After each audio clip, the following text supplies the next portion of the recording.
Okay, greetings everybody, welcome to some magic unboxing. Well, I kind of already did the unboxing, so like I already did the unboxing, so we're just here to showcase the loot that I got. So I wonder how everyone is doing today. I hope you guys are alive and well.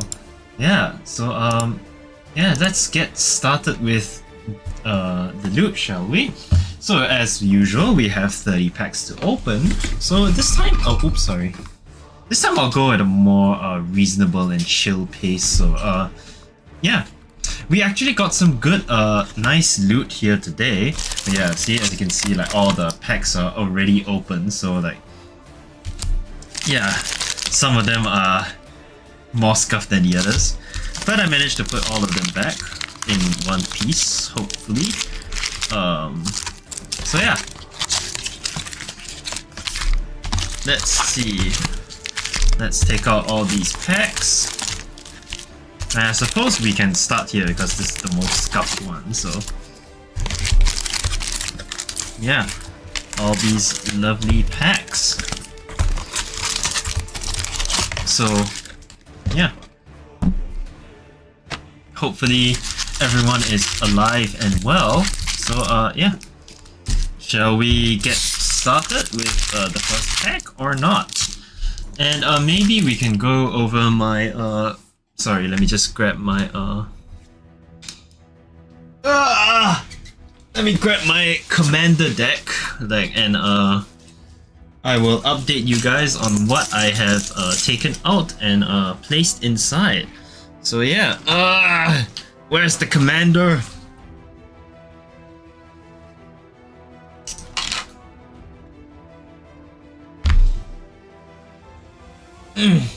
Okay. Okay.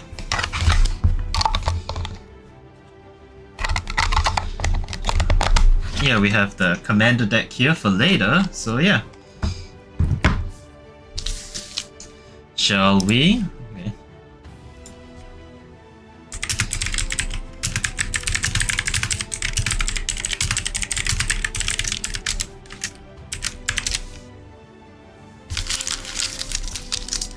Let us start off with our first pack of the evening, yeah?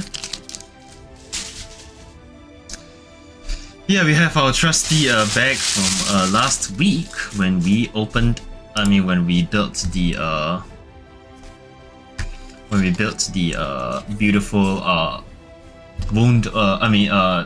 Gundam TR6 Wound Ward Psycho Blade custom. So yeah, of course we start off with the very first Ultimacia art card.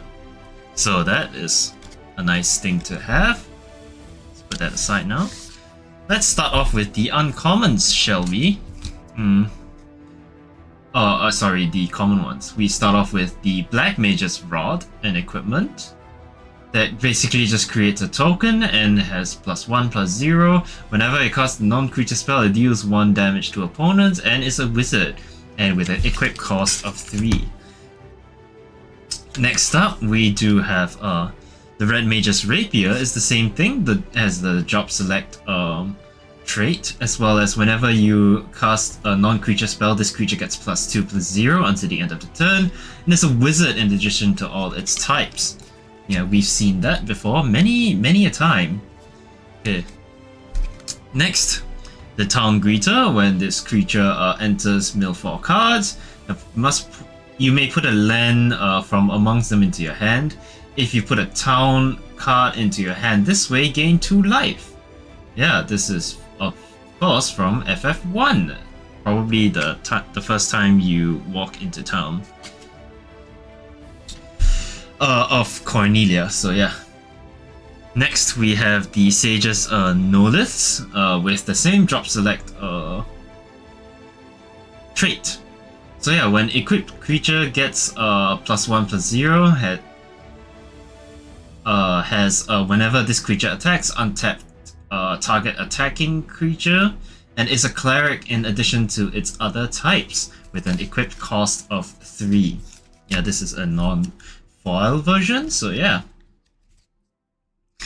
Next we get a Slash of Light. Slash of Light deals damage equal to the number of creatures you control plus the number of equipment you control to a target creature. That is the Warrior of Light doing one big heavy srash on something, and yeah. If you guys want me to point out the mana cost as well, do let me know, okay? Next we have an Adventurous Inn, and when this land enters you gain 2 life and it gives 1 colorless mana. Overall I like the life gain effect, so yeah. Anyway, what do we have next? Okay, let's see. We have the Cactuar. It is a green card with Trample, and at the beginning of end step, if this creature didn't enter the battlefield this turn, return it to the owner's hand. This is very weird. It doesn't have haste, so like, how do you use this? I am quite confused. Anyway. Next, we are starting to get to the uncommon cards, and we have the Black Waltz number 3. It is a wizard creature with flying and death touch, and whenever you cast a non-creature spell, this creature deals 2 damage to each opponent. So yeah, very interesting card to have. That is the uncommons. Okay. Next we have the Prima Vista. This is the ship from FF9, I guess. So it is a flying artifact creature with whenever you cast a non-creature spell, if at least 4 mana was spent to cast it, the Prima Vista becomes an artifact creature until the end of the turn with Crew 2. Okay. Okay. So there are multiple avenues of turning this into a creature, I guess? Okay. So next. What do we have? Side quest. Raise a Chocobo. When this enchantment enters, create a 2/2 green bird creature token with whenever you gain a land whenever a land you control enters, this token gets +1/+0 until the end of the turn. And at the beginning of your main phase, if you control 4 or more birds, transform this enchantment into a black chocobo. Okay. So, for this, when this permanent transforms into black chocobo, search a library for a land card, put it onto the battlefield tapped, and it has the same landfall effect as with all other chocobos, right? Okay, and next we have our first rare card. It is Excalibur 2. And so whenever you gain life, put a charge counter on Excalibur 2. An equipped creature gets +1/+1 for each charge counter on Excalibur 2. So yeah, with an equipped cost of 3. This is the regular Excalibur 2 from FF9. 1 mana. This is really nice, but of course you will need some form of life gain to actually put Excalibur 2 to some use. Yeah. Oh wait, this is a rare card. And I already saw the back of the next card, which is... I got Joshua, Phoenix's Dominant. Yes. So, this is a legendary human noble wizard with when Joshua enters, discard up to 2 cards, then draw that many cards. So with a 3 extra mana with extra red and white, you can exile Joshua and return it to the battlefield under its owner's control, activate only as a sorcery. So, you know what this transforms to, obviously. It becomes the Phoenix Warden of Fire. It is a flying sorry. It is an enchantment creature categorized under Saga Phoenix, and it has flying and lifelink with 4 toughness and 4 power. So of course the first 2 Saga is Rising Flames, which deals 2 damage to each opponent, and the third Saga is Flames of Rebirth. Return any number of target creature cards with total mana value of 6 or less from your graveyard to the battlefield. Exile Phoenix, then return it facing front, which turns it back into Joshua. Nice.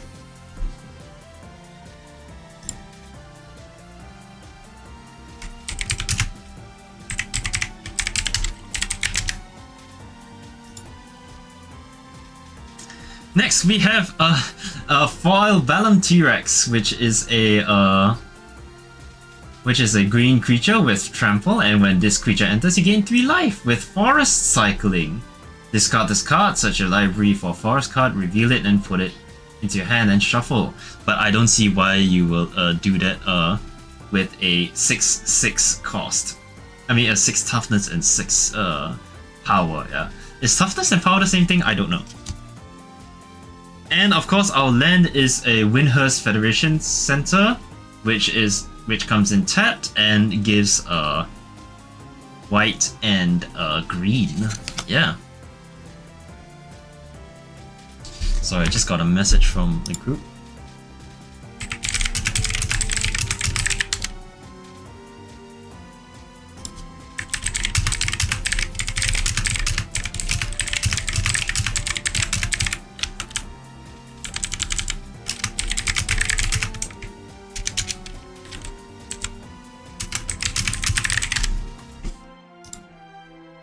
Okay, so overall, I do think that the very first one of our cards is, booster packs is really nice, and yeah, we shall continue with it, shall we?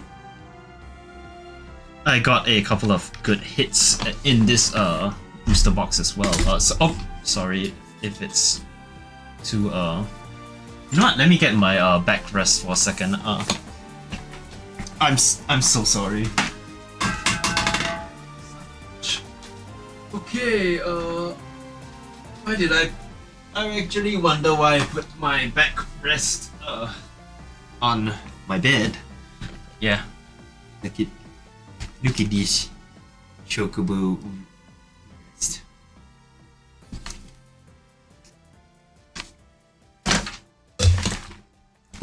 Hey, it's one of the yeah. Thanks for dropping by, Perusant. Hello, as usual. Pulls are great. You know, like I said, as the title suggests, I already have seen everything in this booster box. So yeah, I'm just showing it off to you guys. And now I need to set up my camera properly. So yeah, I went to take my backrest. So yeah, we got some good hits. So I hope you stick around and look at it. Yeah, we move on to our second pack, and right away we can already see that we have a Robot Warrior, 3/3 artifact creature, and a hero token. And of course, we are starting off with our beautiful. We're starting off with what's this? What do we call this? Whatchamacallit? The common cards. Yeah. We have the Blazing Bomb, which looks like the bomb variant of FF9. Which is a red creature with whenever you cast a non-creature spell, if it was at least 4 mana spent, I can't read, to cast, put a +1/+1 counter on this creature, and then you can turn it sideways to sacrifice this creature, and it deals damage equal to its power to a target creature, and you can only activate it as a sorcery. overall a very funny creature to use, but I don't think I would see it used in my decks personally. Next, we have the Blitzball Shot. It is a instant with target creature gets +3/+3 and gains trample until the end of the turn. Relatively cheap card. Shot buff. I wonder if I'll very temporary effects, you know. So not really. Don't really wanna use it. Yeah, in my deck, even though I have green. Okay, but yeah, if you drop by just now, yeah, we actually did get a regular Joshua, so yeah. Sorry, I forgot. We already had a good hit from our first pack, yeah. Next, we have Cornered by Black Mages. It is a 3 MP cost sorcery, 2 of which must be black. And target opponent sacrifice a creature of their choice. Create a 0/1 wizard token with whenever you cast a non-creature spell, this token deals 1 damage to each opponent. Okay. Overall, again, I don't use black, so this is probably an annoying card to cast, and like it gets around, like, of course, indestructible, and also gets around Shroud and Hexproof because as you know, sacrifice bypasses that. Okay, sorry, let me change the song. I'm not really feeling this. Oh yeah, I'm feeling this. Can you guys hear the music? Is it too soft? Do let me know, yeah? Just going through my favorite Dissidia soundtrack as usual. And this is the Aerith Rescue Mission. It is a 4 MP sorcery card, 1 of which must be white. And I can choose either to create 3 1/1 colorless hero tokens, or tap up to 3 creatures and put a stun counter on each of them. Overall, some nice temporary removal with the stun counters. Yeah, I don't see myself using the colorless hero option too often, but yeah. Very good card. Yeah, you can't untap creatures for 1 turn. Anyway. Next, we have a Retrieve the Esper. It is a 4 MP card, which 4 MP sorcery card, 1 of which must be blue. So create a 3/3 blue robot warrior artifact creature token. And if this spell was cast from the graveyard, put 2 +1/+1 counters on the token. And yeah. Because it has a flashback cost of 6 mana, 1 of which must be blue, you can actually cast this once, put it in the graveyard, and then cast it again. So you could potentially be having a 3/3 robot warrior and a 5/5 robot warrior. So yeah, unfortunately, again, don't really use blue, but I will try and put this into my deck one day. Next, we have the Crossroads Village. It is a town which comes in tapped as it enters. As it enters, choose a color and 1 mana of add 1 mana of the chosen color. So overall, a very useful card. But of course, the enters tapped part is a little sketchy for me. So like but hey, if you are horribly lacking in 1 color, especially for a deck with 3 mana variants like mine, you may want to have this. Yeah. Next, we get a Shambling Sheath. We have another one of these, which this creature enters tapped, and you may, whenever you cast a non-creature spell, you may pay 1 black mana, and if I do, you can return this from your graveyard. Overall, with a lot of sacrificing going on in black and graveyard shenanigans, you may potentially want to play this. Yeah. Next, we get a Restoration Magic, which is a white instant, one white MP instant, which has a tiered cost. So basically, you just add an additional cost to cast a different variant of the spell. So there's Cure. Target permanent gets hexproof and indestructible till the end of the turn. There's Cura with 1 extra mana, which target permanent gets hexproof and indestructible until the end of the turn, and I get 3 life. Or you can go with Curaga, which permanents you control gain hexproof and indestructible until the end of the turn, and you get 6 life. So overall, yeah, Restoration Magic to me feels like it is a very good protection spell. So yeah, don't worry about it.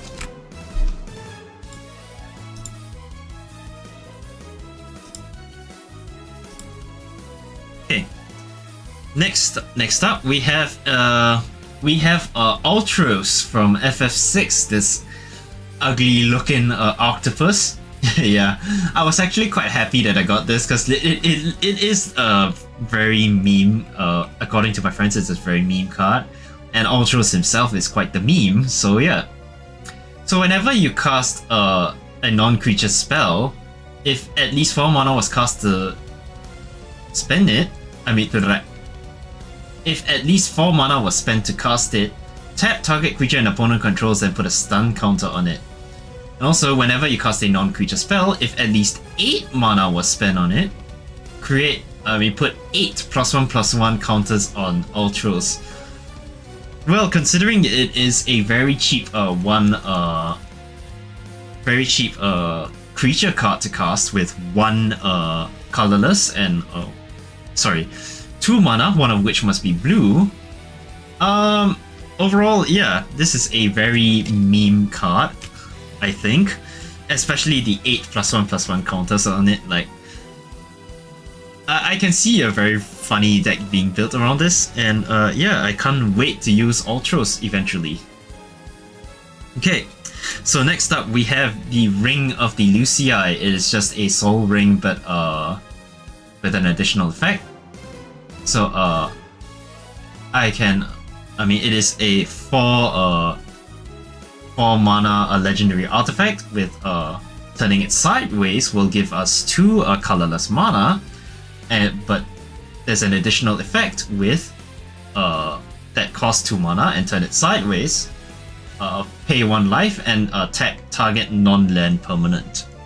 So overall, it is a very expensive variant of the Soul Ring, if you ask me. I don't think I would use the tap target non-land permanent effect, especially I'm not a fan of like shooting myself, so yeah.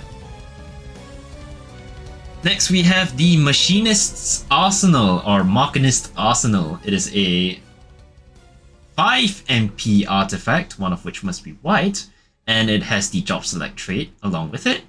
And equipped creature gets +2/+2 for each artifact you control, and is a artificier in addition to its types. And yeah, I know, this is very nice art. I do have the art card for this, and its equip cost is 4. Yeah, remind me, that is the Queen automaton for the Machinist, correct? Yeah. I need to know, man. I don't really play Machinist too often. So next, we have the Battle of Big Bridge. Battle of Big Bridge, which is basically a fatal push.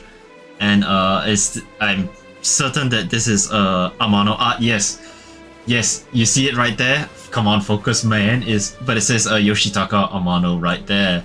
Yeah, this is good stuff. But yeah, what is this? This is a black instant where you destroy target creature. You destroy target creature if it has a mana value of 2 or less, and revolt. Destroy that creature. Yeah, exactly. Very good on mono art. Yeah. Destroy that creature if it has mana value 4 or less. Instead, if you have a permanent... Sorry, if a permanent you control has left the battlefield this turn. Okay, so instead... I mean, if something leaves your battlefield this turn, you can destroy a creature with 4 mana value or less, instead of just 2. But yeah, this is a... Well, I always gotta appreciate a mono art, as all Final Fantasy fans do. Look at that. And you can see Bartz and Gilgamesh over there. Yeah, absolutely priceless. Yeah. Next, we have a foil self-destruct, which is a 2 mana instant, one of which must be red. And it says, target creature you control deals X damage to any other target and X damage to itself, where X is the power of the creature. So this would be really funny if I cast this on Cloud, especially if I have Indestructible, because yes, it deals damage to myself, but Cloud is indestructible and therefore cannot die from damage. So self-destruct will be really funny if, let's say, my Cloud is equipped with an Ultima weapon. I target myself, I deal 10 damage to myself. Oh wait, no, it's 11 because Ultima weapon gives 7. So like Cloud's base of 4 and Ultima weapon's damage of 7. Like imagine just shooting a Cloud for 11 and shooting another player or person, another player or creature, sorry, with 11 damage, but Cloud just stays on the field. It is quite hilarious to use, if you will, but yeah, one that I'm willing to explore. And the last card I got is a Gungaga, a foil Gungaga, which is a town that enters tapped and it gives me either red or green. So yeah, it just yeah, just triggers the voice line for me. Me, Gungaga, you know. Yeah, I love Zack. Zack is the best boy in Final Fantasy VII. Yeah. So let me just take a swig of water. Oh, believe me, I enjoy this much talking, but it takes the lungs out of me. It's been 30 minutes in and we're only 1 pecker down. Let me just take a quick break. This is gonna be a very long stream, huh?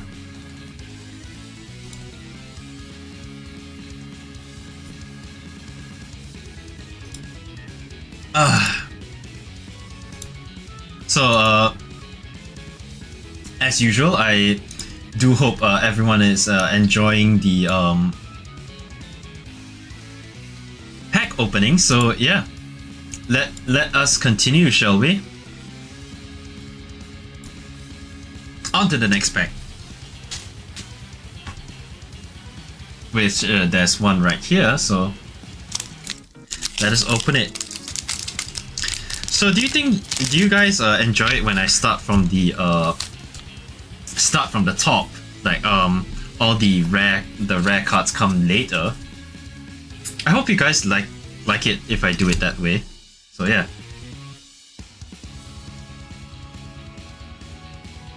I did hit some mythic rare cards, but not yet. So yeah, of course we have a copy and hero token. Very nice. First, we start off with Vane's Treachery. It is a black, one any color instant, where it has Kicker, sacrifice an artifact or creature. So it says you may sacrifice an artifact or creature in addition to any other cost you may have to cast this spell. Oh, you're used to people doing it with Pokemon cards? I see. Okay. So, what this does is target creature gets -2/-2 until the end of the turn, and if this spell was kicked, this creature gets -6 and -6 until the end of the turn. So what it means is, let's say if a creature is a 2/2 creature and it gets -2/-2, it becomes a 0/0 creature, and therefore it dies. It bypasses indestructible. It bypasses these kind of effects. I don't think they bypass they don't bypass a hexproof, because this is a targeted spell, so therefore it won't work. But if it's a bot white -2/-2, then it will definitely work.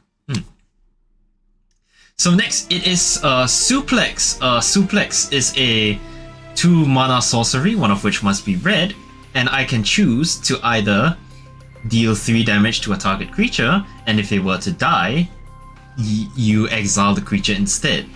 Either that, or I exile a target artifact. Overall, I got a very much good use of this in the pre-release event that I attended. So yeah. But then again, in standard, you can have more than one copy of a card, whereas in Commander it is a singleton format. So theoretically, I can only have one version of Suplex in there, so it's not really worth it to bring in Commander, if you ask me. Yeah. Next we have the Bard's Bow, and I forgot what skill this is, with the multiple arrows, because I don't really use Bard. But it has the Job Select trait, where you create a hero creature with a 1/1 colorless hero token creature, then you attach this equipment onto it. Yeah. Equipped creature has +2/+2 and has reach, and is a bard in addition to its other types, with an equip cost of 6. Overall, a very expensive piece of equipment to use, but the reach component of course justifies its very expensive cost, if you ask me. Big numbers. Okay, so next we have a combat tutorial. It is a 3 mana sorcery card, one of which must be blue. And the effect is target player draws 2 cards and put a +1/+1 counter on up to 1 target creature you control. Okay. The target player can also be yourself. If you're really desperate for card draws, you can use this. Yeah. Next we have a Weapon Vendor. It is a 4 MP human artificial creature, one of which must be white. And when this creature enters, draw a card. At the beginning of your combat turn, if you control an equipment, you may pay 1 mana. And when you do, attach target equipment you control to target creature you control. So essentially, at the beginning of combat, I can pay 1 mana to cast the equip onto a target creature. I'm assuming that is I'm assuming that this only happens once, so it's not as strong as like just like, oh, free equips everywhere. Like, nah. And this is of course a 2/2 creature. Overall, nice use, nice way to bypass like expensive equip costs, like the Colossus Hammer with a whopping 8 mana equipment cost. Yeah, things like that. Next we have an Ahriman. It is a 3 mana eye horror creature, one of which must be black. It is a 2/2 creature with flying and death touch, and the ability has also 3 mana with sacrifice another creature or artifact to draw a card. Overall, it is I do think the death touch and flying part is great, but the drawing card thing is feels more like a desperate move, like you really need it, you know, so like then you draw a card. But then again, with black, there's a lot of death triggers as well, so I see its use in that context. Next we have a Magic Pot. It is a 3 mana artifact creature and a goblin construct with 1 and 4 as its stats. And when with abilities when this creature dies, create a treasure token. Treasure token is basically a free one-time use mana rock for any color. So yeah. So you can use 2 mana and exile target card from a graveyard. So nice form of graveyard denial or graveyard removal, especially with a lot of cards with flashback costs or like effects that trigger when they come back into the battlefield. Oh, sorry about that. Next we have Fire Magic. It is a 1 red mana instant with it's basically another tiered card with Fire, Fyra, and Firaga, with Fire having 0 mana, Fyra having 2, and Firaga having 5 additional mana on top to the 1 red. So it's either you deal 1 damage to each creature, 2 damage to each creature, or 3 damage to each creature. So overall, I'd say this is... I'm not sure if this targets yourself because it says each creature, so like it doesn't say each creature an opponent controls. So maybe you gotta watch out for using Fire Magic. And of course we have our first uncommon card with Judge Garbranth. It is a 2 mana legendary creature, a human advisor knight with 2/2 as its stats. And the mana cost is of course 1 white and 1 black. So this creature has menace, means you must block with 2 or more creatures to successfully block this. And whenever another creature or an artifact you control dies, put +1/+1 counter onto Judge Magister Garbranth.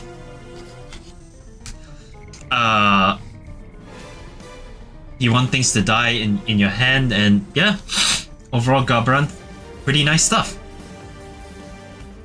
Next we have Sleep Magic. It is finally our very first enchantment. We have a white blue enchantment aura, which you enchant a creature. When this aura enters, tap enchanted creature. An enchanted creature doesn't untap during its controller's untap step. So yeah, you're really just putting him to sleep, huh? When enchanted creature is dealt damage, sacrifice this aura. Oh. So you actually have to hurt it to wake it up, like as with all sleep mechanics in JRPGs. Overall, it's a very cheap lockdown, if you will. And it's not very easy to like deal damage to creatures, if you ask me. So like, overall, it's a worthy have. Next, we have a legendary artifact with the Fire Crystal. It costs 4 mana with 2 being red. And its effect is red spells cost 1 less to cast, and creatures you control have haste. Very nice. So with the additional effect is with 6 mana, 2 of which must be red. Create a token that is a copy of a target creature you control and sacrifice it at your end step. Overall, I think I would use this on Cloud especially. Maybe I can copy Cloud and just like swing someone for like insane damage maybe. I don't know whether it copies the artifacts, I don't think it does, but it can give me an additional draw, so yeah. Next we have our very first alt art card, and it's of course from FF11. It's Vana'diel Adventurers, which is a variant of the Laboratory Maniac. Yeah. And of course, oh, this was made by Tetsuya Nomura, holy shit. Okay, but anyway, it is a 3 mana creature. It's not a potato, okay? It's not a fucking potato, man. But yeah. It is a 3 mana creature, which is a human wizard, one of which must be blue. And the effect is... Sorry, it is a 2/2 creature first, but it also has if you would draw a card while your library has no cards in it, you win the game instead. So yeah, this is just another win condition. I guess if you mill all your cards, then it'll be great, I guess. The best character in game is Shantoto. Wrong, it's the main character. It is you. You are the best character.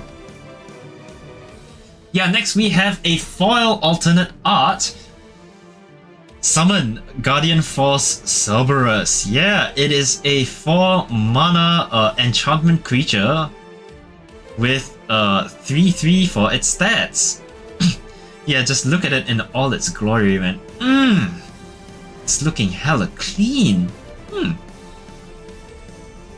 of course, its first saga is Surveil 1, and the second one is double.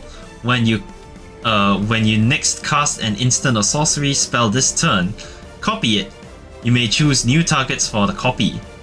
And the next saga is triple, is when you next cast an instant or sorcery this turn, copy it twice. Yeah, you may choose new targets for the copies. Yeah, but look at this beautiful like art, man. Holy shit! And the foil. Oh, it's beautiful. It's beautiful. But yeah, this of course, having this on the field means you have to like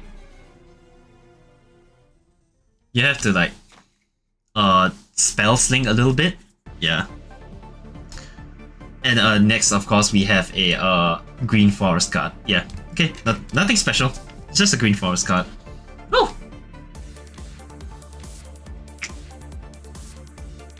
Oh my goodness! I'm taking like 15 minutes for each pack. I don't know whether we should speed it up, but I don't think I should because like I do like explaining the card's effects. Yeah, the next pack. Of course, we start off with a Moogle and another hero token, and it's a fucking Lalafell variant. Okay, sorry. I hate Lalafells, but you know, whatever. I love the tokens. Start off with Thunder Magic. It is a 1 red mana instant which is tiered again. So just like Fire Magic, it has Thunder, Thundera, and Thundergar with 0, 3, and 6, one of which must be red, as its additional cost. So Thunder Magic either deals 2 damage to a target creature, 4 damage, or 8 damage. I will say that overall I feel Thundera would be the best use of it, and Thundergar is a very expensive like card to cast. But yeah, it is a 8 damage nuke, so like, you know, come on. You know what to do. Also, it's lightning on the card, so you know. Let's find a different soundtrack.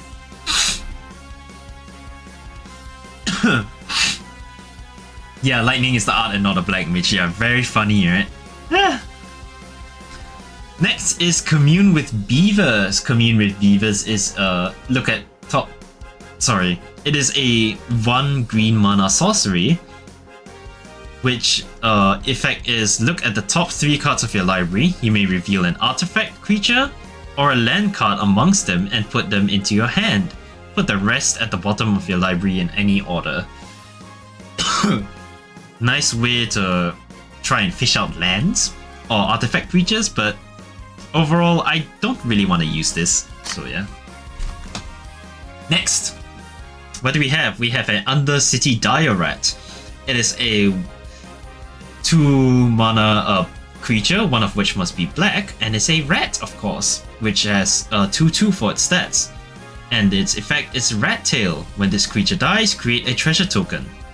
Simple, straightforward, and if you're desperate for treasure tokens, you can keep sacrificing this creature and bringing it back, you know. That is of course assuming if you have a way to bring it back. Next we have another Slash of Light. We went through its effect already, so we will skip over this, yeah. We have another Slash of Light. We are going to be skipping a lot of effects I already foresee skipping a lot of effects, so just showcase it. Next we have a Magic Damper. It is a 1 blue mana instant where the target creature you control gets +1/+1 and gains hexproof until the end of the turn, and of course you untap it. So this would be useful in a scenario where like combat has already happened, I feel, and then like, you know, you want to untap it. It's like pseudo vigilance, and it also gets hexproof, so like, you know, hey, what the fuck, right? It's good. Next, we have another copy of the Ahriman. So we'll just look over it for a little bit. Flying Death Touch, sacrifice another creature or artifact, draw a card, 2/2, stuff. Yeah. Moving on. Next, we have our very first Hill Gigas. We've gotten this before, but I'll explain this over again. It is a 6 mana giant creature with 5/4 as its stats, and of course with the mana costs, 2 of which must be red out of the 6. It has Trample and Haste and Mountain Cycling. Mountain Cycling is you pay 2 and discard this card, search your library for a mountain, reveal it, put it in your hand, and shuffle your deck. But it overall has its use, but the land cycling part is of course the better use of this Hill Gigas. But of course it is a very strong creature on its own. Oh, I didn't even notice I had this. Okay, next we have Reno and Rude. It is they are a 2 mana human assassin creature with 2/1 as its stats, and it has a requirement of 1 black out of the 2 to cast.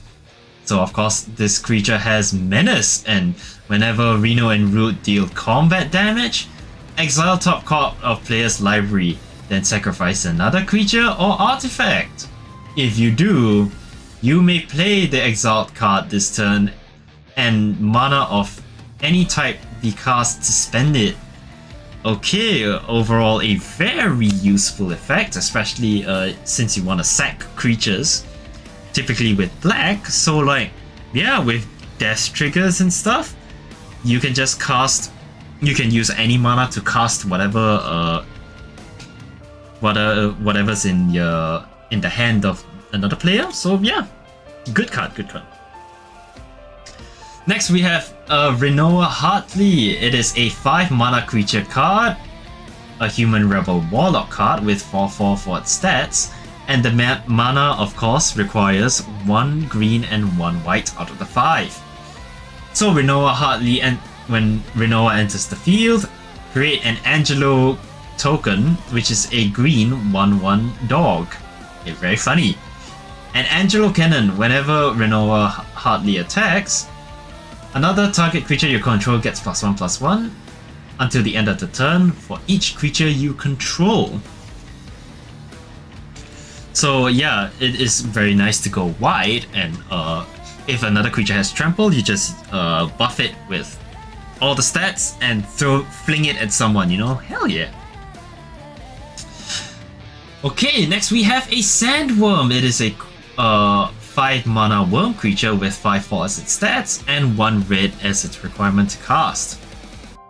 Okay, so it has haste, and when this creature enters, destroy target land. Its controller may search the library for a basic land and put it in the battlefield tapped, then shuffle. Yeah, it can be used to destroy a town or something. Yeah, destroy a town, and yeah. Then they have to have a basic land, and if they have no more basic lands, then tough luck, you know? Next we have Sid, a timeless artificer. It is a 4 mana legendary creature, which is a human artificer, with 4/4 as its stats, and 1 white and 1 blue required to cast it. Artifact creatures and heroes you control get +1/+1 for each artificer you control, and each artificer card in your graveyard. Overall, a very nice card to have. So a deck can have any number of cards named Sid, Timeless Artificer, so it bypasses the singleton format. And it has cycling. You can use 1 white and 1 blue to discard this card and draw a card. Desperate use, you would, more often than not, I think you would want to put this on the field, I feel. Okay, let's put something else. Yeah. I think we want to put Crisis Core. Wait.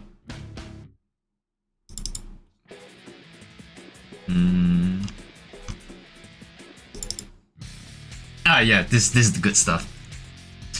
Okay, next we have a Varian Wild Rose Warrior. It is the alternate art version. It is a 3-mana legendary creature, a human rebel warrior with 3/3 forward stats and 1 red out of the 3 to cast. Equipped creatures you control now have haste, and when a non-token equipment you control enters, create a token of that is a copy of it, except it has this equip abilities cost 2 less to activate, and you must sacrifice the token at the beginning of the next upkeep. So it is just a every equipment that comes in just has a copy of it come in, and yeah, it costs 2 less to equip. Very nice. Next we have a Foil Tonberry, which is a 1 black mana creature, a Salamander Horror with 2/1 as its stats. So this creature enters with a stun to counter on it and Chef's Knife. During your turn, this creature has First Strike and Death Touch. Yeah, Death Touch gaming, how about that? Ugh. Very annoying card to play against. And we have a basic land. Fun stuff. Okay, so now we opened 4 packs, so I'm gonna take a break because my throat is getting a little dry. So we're gonna have a short 2-minute ad break as well as an regular break. So I'll be back in a minute. Just go do a Bio Blaster, and hopefully we'll be back soon. Yeah. Take care, guys.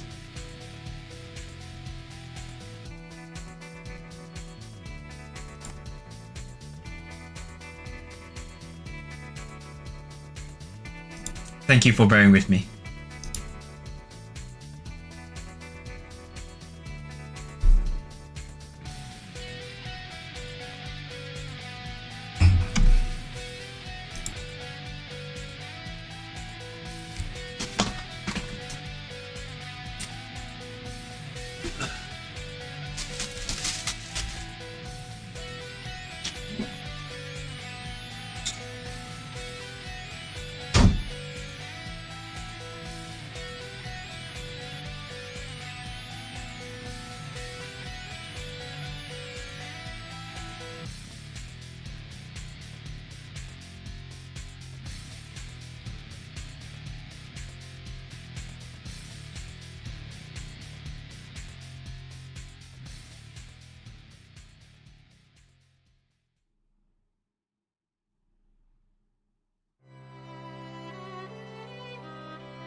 Okay, so I guess both toilets in my house are being used, so we'll just go through another couple of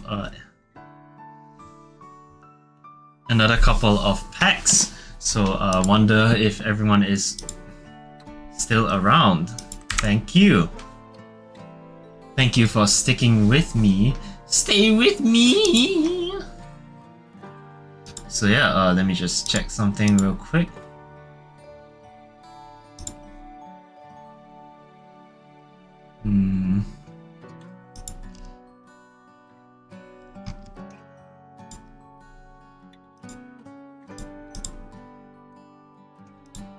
Okay, so yeah, let's see what's in our next pack.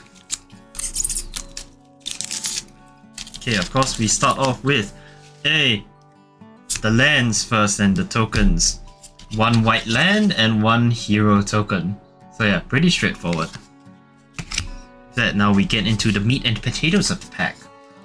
Next we have Call the Mountain Chocobo. It is a 4 mana sorcery card, one of which must be red.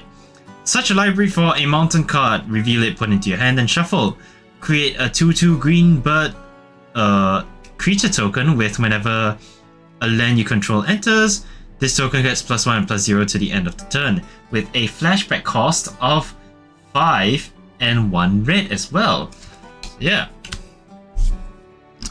In a Chocobo deck that would be great, but yeah.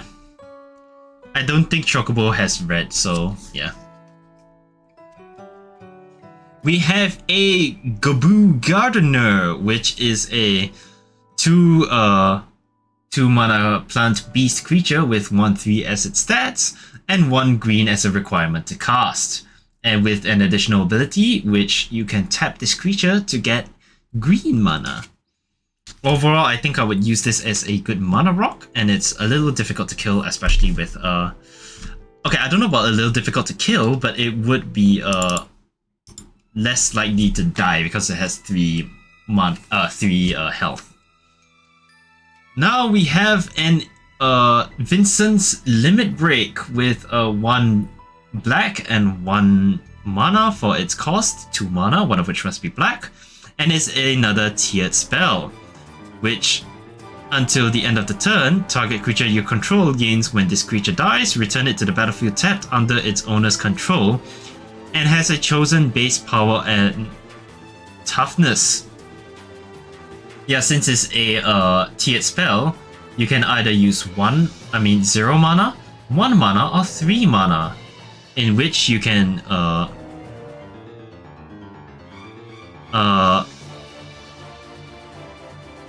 return the creature with the power of 3/2, 5/2, or 7/2 accordingly, which is Galleon Beast, Death Gigas, and Hellmasker. Yeah. I don't know how I would use this, but I hope I never have to face it and find out. Yeah. Next we have Dragoon's Wyvern. It is a 3 mana Drake creature with 2/1 as its stats, and one of the manas to cast this must be blue. It is a flying creature with whenever this creature enters, create a 1/1 colorless hero creature token. Overall, I think it's a good way to get additional creatures on the field. So yeah, nothing pretty straightforward. Very honest creature. Now we have White Auracite, which is a 4 mana artifact, and 2 of which must be white.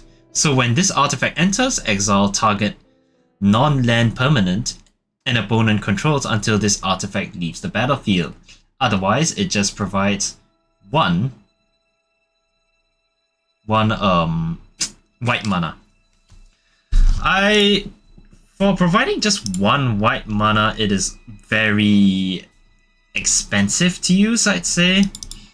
But yeah.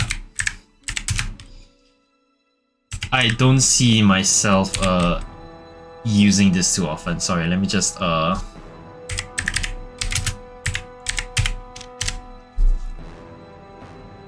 let me just find the music to cast, you know. To play, sorry. Next, we have Chikern, I don't know how to say, Merchant, which is a 3 mana beast citizen creature with 1/4 as its stats and 1 blue to cast it. So with an ability which is you need 1 mana and you tap this thing to draw a card and discard it, or you can use 7 instead to sacrifice this creature and draw 3 cards. This ability costs 1 less to activate for each town you control. So you may essentially cast it for free if you have a lot of towns. Okay. I see its use. Next we have a Lunatic Pandora. It is a 1 mana legendary artifact which allows you to draw a... for 2 mana and tapping this, you can surveil 1. Or with 6 mana and tapping this, you can sacrifice it and destroy a target non-land permanent. I think this artifact just sucks. And putangina, hi Rufinne. Okay, sorry. Anyway. Now we have Snow Villas. It is a 3 mana creature, one of which must be white, and is a human rebel monk. So, it has vigilance, and Snow Villa's power is equal to the number of creatures you control, with a health of 3.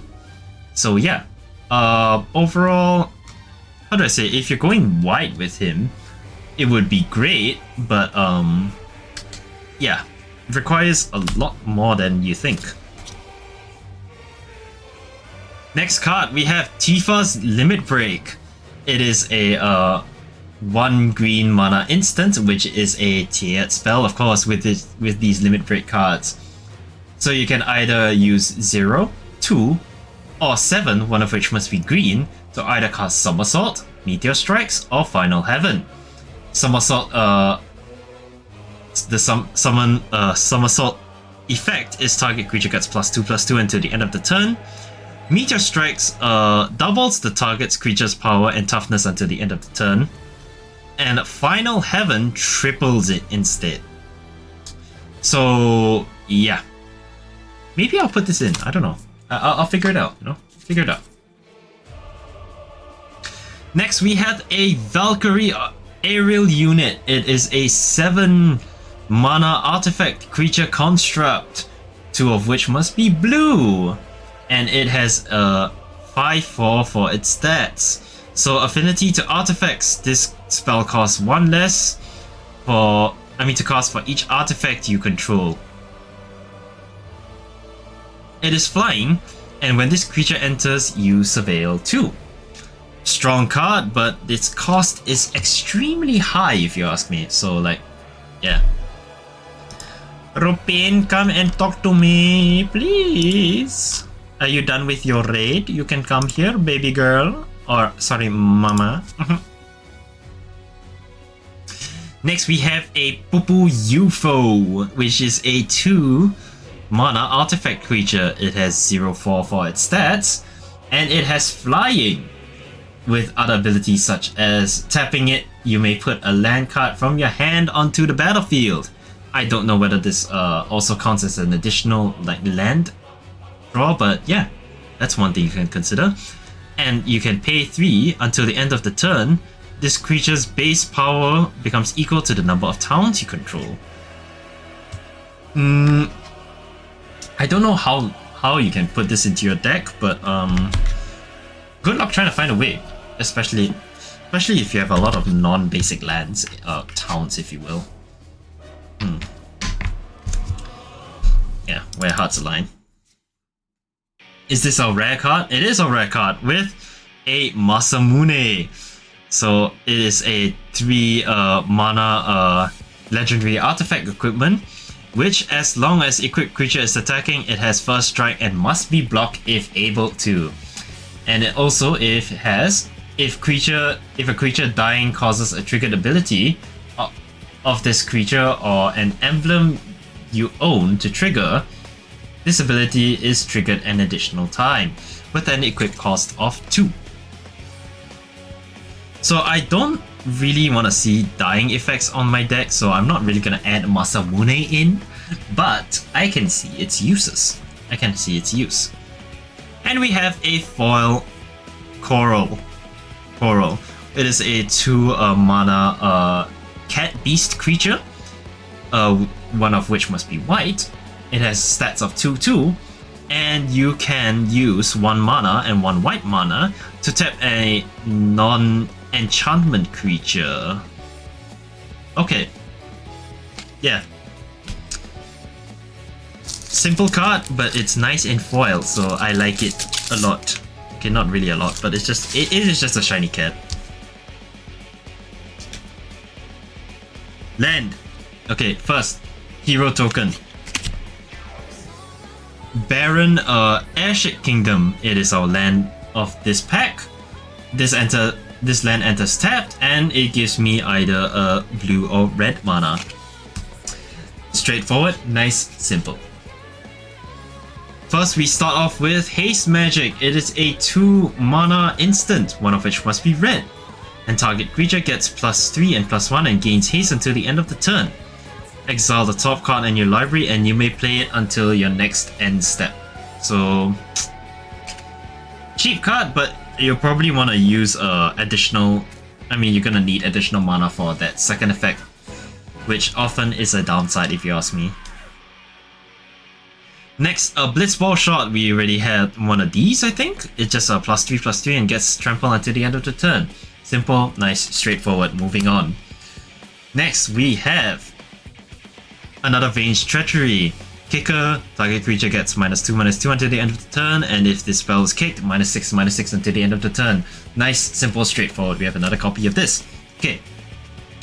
Next, we have another Dreams of Laguna, which surveil 1, then draw a card.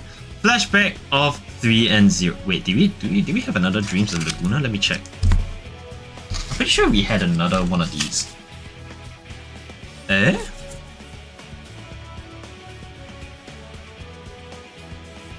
Hey! Oh no! Oh my goodness! I am so sorry. We did not have what? So Dreams of Laguna is a 2 MP instant, one of which must be blue. And the effect is you surveil 1, then draw a card. And it also has a flashback cost of 4 mana, one of which must be blue. Yeah, I'm so sorry. I had so many copies of this and I just didn't know what came over me. I'm so sorry. Oh. Next, we have the Fate of the Suncrist. It is a 5 mana instant, with one of which must be white. And this spell costs 2 to less to cast if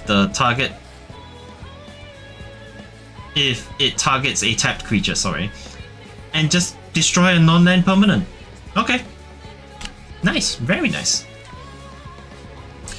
Next, we have an Ice Flan. It is a 6 mana elemental ooze creature, 2 of which must be blue, and with a 5/4 as its stats. And whenever this creature enters, tap target artifact or creature an opponent controls and put a stun counter on it. And it has island cycling. So you pay 2 mana, discard this card, search your library for an island, reveal it, put it into your hand, and shuffle. Yeah, land cycling, but only for islands. Desperate for islands? Look for it, but you probably already have 2 to cast it, so yeah. I don't know why you want to do it. Oh wait. Anyway, sorry. Next, we have Fight On. It is a 3 mana instant, one of which must be black, and you return up to 2 target creature cards from your graveyard to your hand. Yeah, you want some death effects to trigger? Trigger it, cast this, bring it back. Nice! First, we have our uncommon card is Reach the Horizon. You search your library for up to 2 basic land cards and or town cards with different names. Put them onto the battlefield tapped and shuffle. It is a 4 mana sorcery with one of which must be green. And it's a nice way to ramp, but you already have 4 mana in this case, and you're just getting 2 more mana. So, you know, ramping is always good, but this is a very expensive ramp. Yeah. Next, we have our cargo ship. It is a 2 mana vehicle creature. Artifact vehicle. Sorry. with 2/3 as its stats with Flying and Vigilance. So you can either tap this to add a colorless mana, and you must spend it only on an artifact spell or to activate an ability of an artifact source. With Crew 1 as well. Tap any number of creatures you control with a base power of 1 or more, then this vehicle becomes an artifact creature until the end of the turn. Hence the 2/3 stats. Oh my goodness. Oh, this is taking the wind out of me. So again, if you guys truly enjoy this, please let me know in the chat, and let me know about your opinions on different cards I draw. Next, we have Adelbert Steiner, a 2 mana legendary human knight creature, one of which must be white. It has 2/1 for its stats, and Steiner gets +1/+1 for each equipment you control. So in my equipment deck will be great, if you ask me, because I'm gonna have a lot of equipment anyway, so yeah. Rusty? Sorry, I didn't play FF9, so I don't know. I don't know what the reference is. I'm so sorry. Yeah. Next we have. I'm so sorry. I'm very sorry. Okay, so you guys ready for a really nice looking card? You guys ready? Oh, that's what Zidane calls Steiner in game. Ah, I see. I'll get to FF9 one day. I am quite ashamed to say I've not played it. Okay, ready for a nice card? This is an FF10 card. Get ready. Oh yeah, it is alternate art anima. Yeah, look at this beautiful creature. Yeah. Yeah, this looks really nice, right? Oh yeah. Okay, of course this is a 6 mana enchantment creature, a Saga Horror, 2 of which must be black. And it has Menace on it, and it has 4/4 for its stats. Yeah, so the first 3 sagas is Pain, you draw a card and lose 1 life, and the last saga is Oblivion. Each opponent sacrifices a creature of their choice and loses 3 life. Yeah, so essentially, you shoot yourself the first 3 times and then you shoot your other friends. But except this one draws you a card, whereas they have to sacrifice a creature, and I don't think there's a way to get around this. I don't know if there's a way to get around this actually. As you remember, sacrifice bypasses Hexproof, Indestructible, and Shroud. So yeah. If you only have a creature with Shroud on the battlefield, too bad, it's dead. So yeah. Next we have Clive's Hideaway. Another land with Hideaway 4. When this land enters, look at the top 4 cards of your library, exile 1 face down, then put the rest in the bottom in a random order. So you can either tap this for 1 colorless, or you can use 2 mana and tap this to play the exiled card without paying its mana cost if you control 4 or more legendary creatures.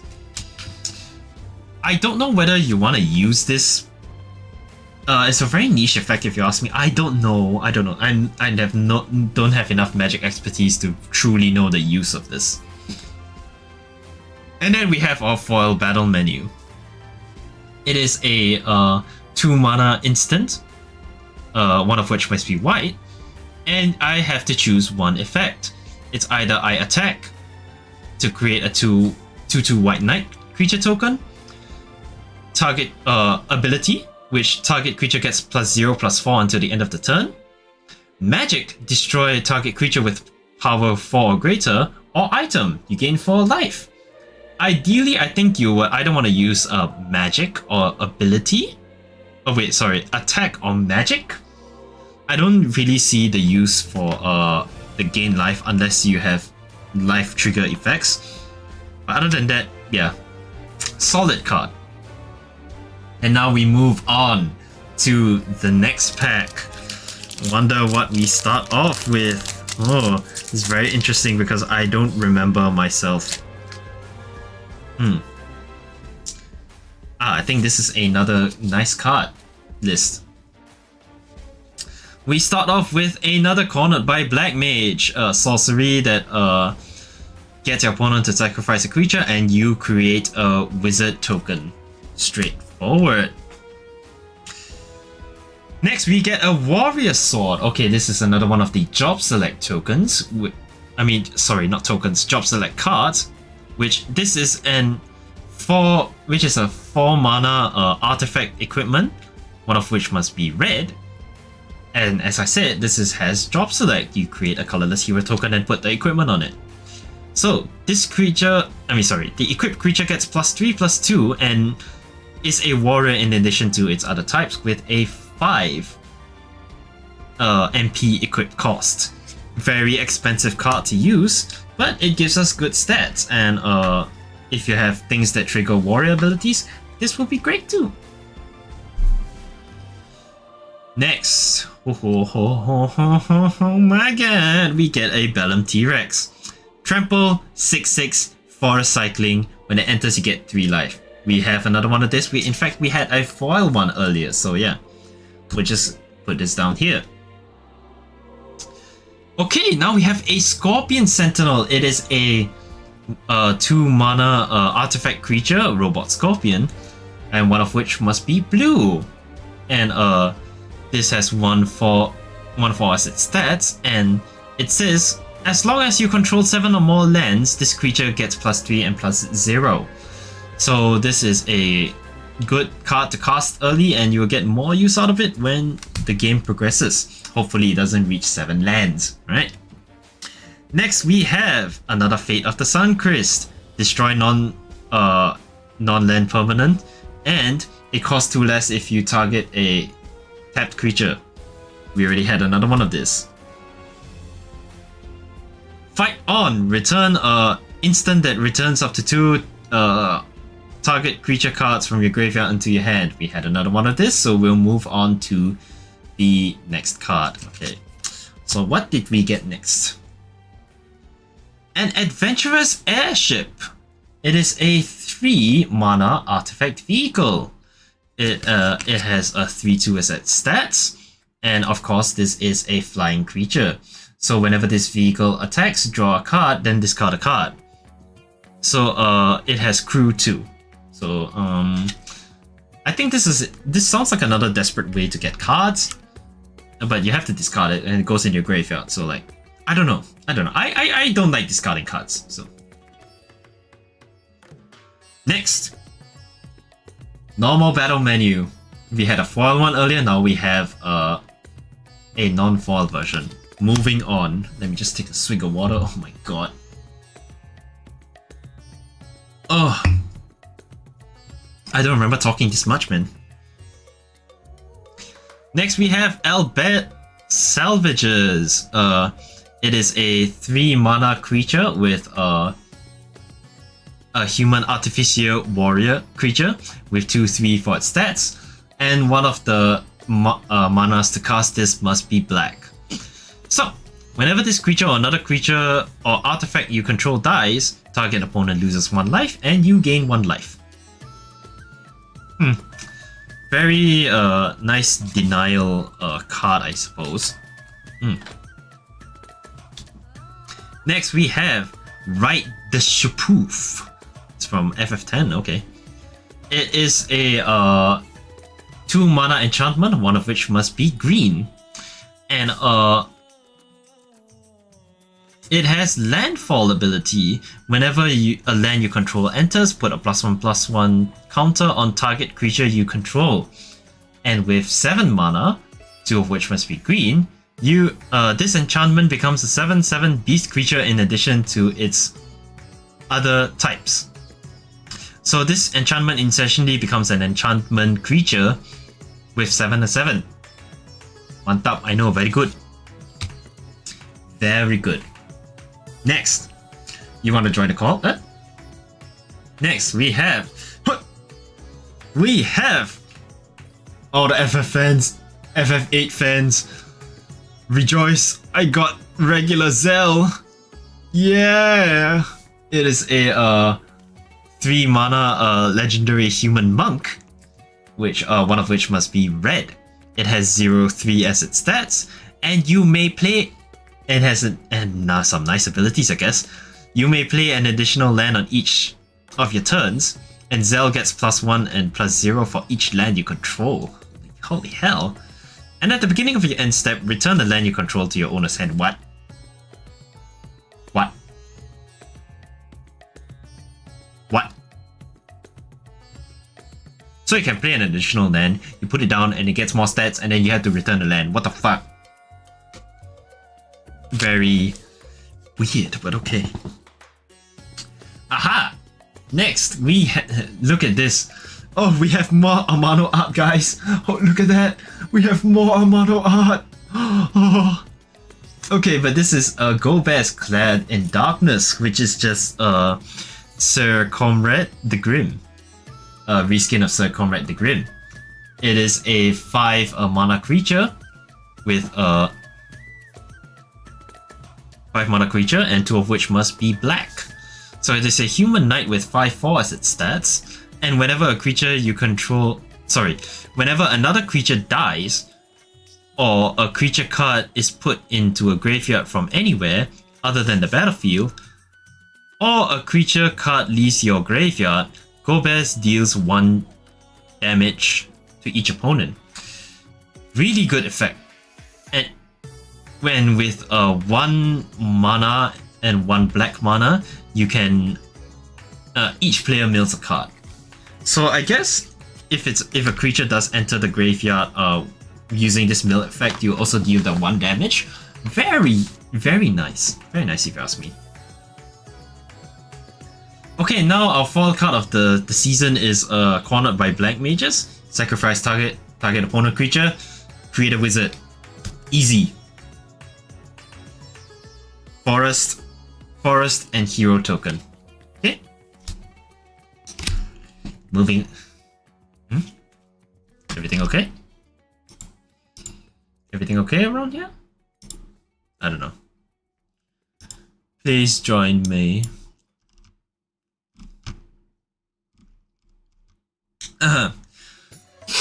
Next, we're gonna have to change the music.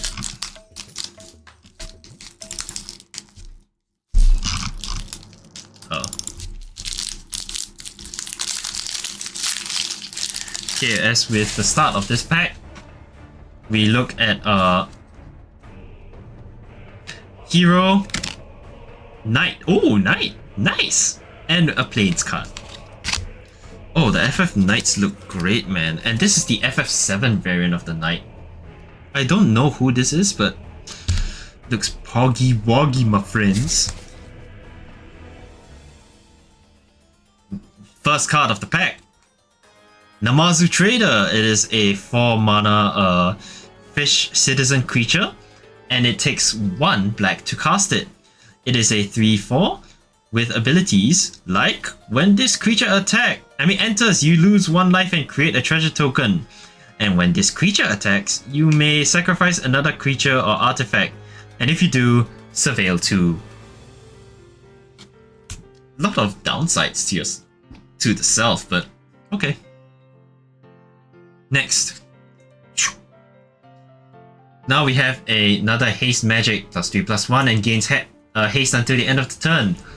Exile top card in your library and you may play it until the next end step. We already got another copy of this, so we are moving to the next one. And the next one is a Gigantoad. It is a creature 4 mana creature frog token, and you must use 1 green to cast it. It has 4/4 for its stats, and its ability is as long as you control 7 or more lands, this creature gets +2/+2. I guess it will turn into a 6/6 by the next 3 turns. I don't know, depending if you get your land every turn and you don't ramp. So yeah, nice card to have. Beefy card. I like it. Another magic damper. Target creature you control gets +1/+1 and gains hexproof until the end of the turn, and untap it with 1 blue mana. Next card. What the? Uh-oh. Oh, I dropped the card. I am not going to use my feet to pick it up. I have more self-respect than that. Gotta use my hands.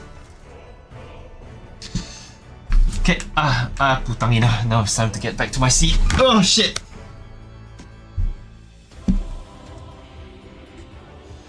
Okay,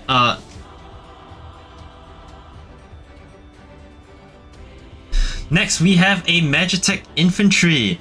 It is a 1 white mana artifact creature with 1/1 forward stats, and this creature gets +1/+0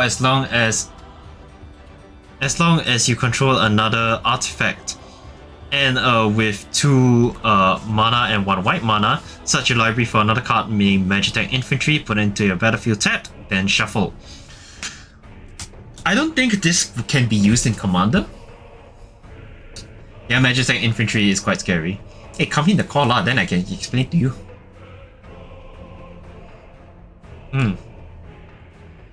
Look at the next card we have. What is the next card we have? We have a Lockrit Skull. Look at him. Oh, he's so cute. Look at that. Oh, yeah. Hey, putang ina, it's you. Hello. Hello. How are you, Atea? Nice of you to join us. Yeah. I see Loporit, I join. Yeah, very nice. Yeah, but and this one is good Loporit. Yeah. I mean, I know what you mean. Shut the fuck up. Kila send that for me, Funny, yeah? Okay, but this is a 3 mana rabbit scout creature, one of which must be green. It has 3/2 for its stats, and whenever another creature you control enters, this creature gets +1/+1 until the end of the turn. So yeah, a lot of temporary effects, but like, okay, this not too bad, not too bad. You're just here for the art, right? You don't know what is going on, right? Oh yeah lah. All I see is scary, cute, and nice. Yeah. Okay, so now we have Monk Fists. This is a 2 mana artifact equipment with the job select trait. So equipped creature gets +1 and +0 and is a monk in addition to its other types. And its equip cost is 2. So you know what is funny about this, right? So imagine you create a hero and then you put this monk fist onto another creature, right? So think of it this way, you're essentially chopping off your hands and putting it on someone else. It's really stupid, I know, right? Sounds stupid, right? Yeah, this is the monk's hands, dude. So just imagine like just imagine cutting it off and then putting it on someone else. It's just really it's really funny, man. It's funny to think about. Damn, man. Imagine putting that into the Cloudbuster sword, like you said. Yeah, he will swing that monk fist, Yeah. Essentially. You wanna know what time it is, Atea? You know that. You know it. You know this from FF14, man. Let me see. It's coming in. Look at that. We have Garuda, baby. No, ultimate cherry. Yeah. Okay, so we have Primal Garuda. It is a 4 mana enchantment creature, which is a Saga and Harpy, one of which must be white. It is flying with 3/3, and look at its. Do you see the abilities? Look at its yes. Saga. The slipstream gave me PTSD, with the shriek. Yeah. With Aerial Blast, this creature deals 4 damage to target tapped creature and opponent controls. And so Slipstream is another target creature you control gets +1 and +0 and gains flying until the end of the turn. Overall, it's an okay card. I wouldn't say this is too strong, but I think I hear this. I'm running. Yeah. With that big fat tacos on the background. Oh, you know what's next? What's next? We get an elixir. It is a 1 mana artifact. And this artifact enters tapped. And using 5 mana and tapping this, you can exile this artifact and shuffle all your non-land cards from your graveyard into your library. You gain life equal to the number of cards shuffled into your library this way. Do you understand? No, right? But that's not the law for it, I know. So it's from FF4, yeah. So like you see your graveyard, you can put all your cards that isn't a land from your graveyard, you put it into your library, your deck essentially. You shuffle it back inside. So example, you put 10 cards back, you get 10 life back. Something like that. It's not as strong as you think. It's not as strong as you think. Yeah, but it's a good to create a plot twist plan, you know?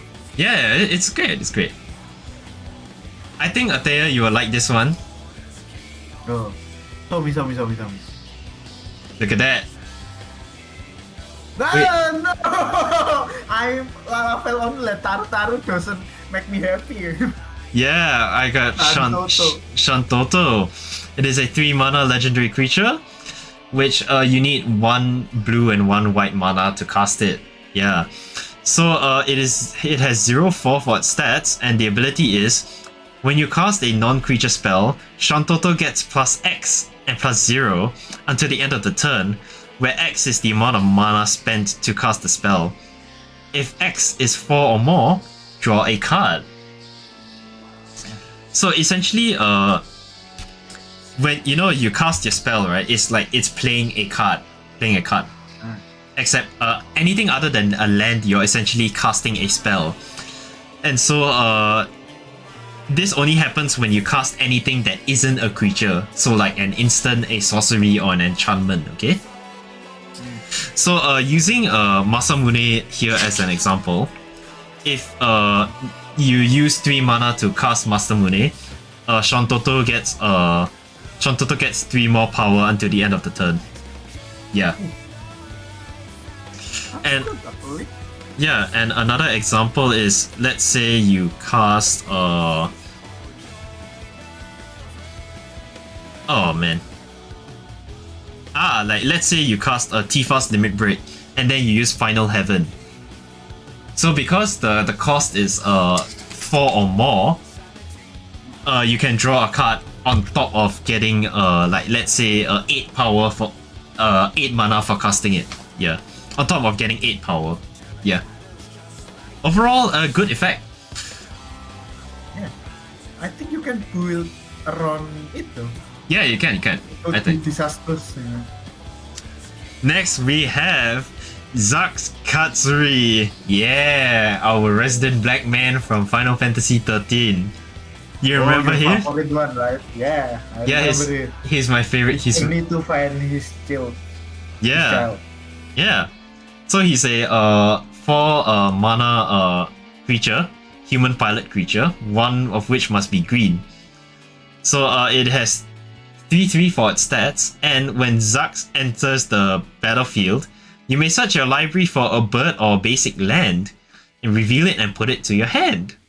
So when Zax attacks, put +1/+1 counter on a target creature, then double the amount of +1/+1 counters on that creature. You know how strong that is? Very? Okay, so example, right? Example, yeah, let's say I have Shantoto here. So it has assuming it has a you imagine this is a +1/+1 counter. If it has 1 there, Zax puts another +1/+1 counter it and then doubles it. So essentially now you have 4 +1/+1 counters. That means it gets 4 more health and 4 more and 4 more power. Yeah. My God. Where it's strong comes in, like let's say it has 4 +1/+1 counters, You add 1 is 5, then times 2 is 10. So now your creature has plus 10 plus 10. Ah. Strong, right? Oh my god, that's going to obliterate your enemy, right? Like boom, and everyone gone. But unfortunately, unless you have trample, it may not be useful. Because like, if you block it with a, let's say a 1/1 hero like this, the remaining damage just doesn't go anywhere, you know? Like your JRPG, you know? Oh my god, that's a waste, you know? That's only why. work for one turn, eh? So that's why with trample, like let's say your Shontoto is 14 and 18. So you have 14 swinging someone's way. Like earlier I mentioned, if you have a 1/1 creature, you block it, the rest of the damage goes nowhere. But if with trample, you use a 1/1 creature to block, 14 minus 1 is 13. 13 damage is still coming your way to the player's HP. Yeah, that's what trample is. Yeah. Hey! And for our land, we have Xenokin. Yeah. So you can use the left part here, a sorcery, with 6 mana, and 2 of which must be green. Create a 1/1 hero creature token and put a +1/+1 counter for each land you control. Nice. Expensive to cast, but you can maybe get a really fat creature, who knows. And fucking hell, we have a foil Blitzball, god damn it. Fuck Blitzball. It's yeah, it's a 3 mana artifact. You can add 1 mana of any color and sacrifice this artifact to draw 2 cards. And activate only if an opponent was dealt combat damage by a legendary creature. You know my feelings about Blitzball. Fuck Blitzball. You had it. Ay, tangina. Okay, let's check our next pack first. Oh, okay. This very nice hand. Okay, yeah. First, of course, we have our art card, which is Tidus and Yuna kissing. Very cute card. Oh damn. And our land is Gura Salem is which is tap to get either green or blue. Yeah, this land enters tap. Simple. Oh, I'll put our land here. Oh, it's a rare land. Shit. Oh, already spoiled for what is next coming. So next we have a Grand Pulse Ulchu. It is a one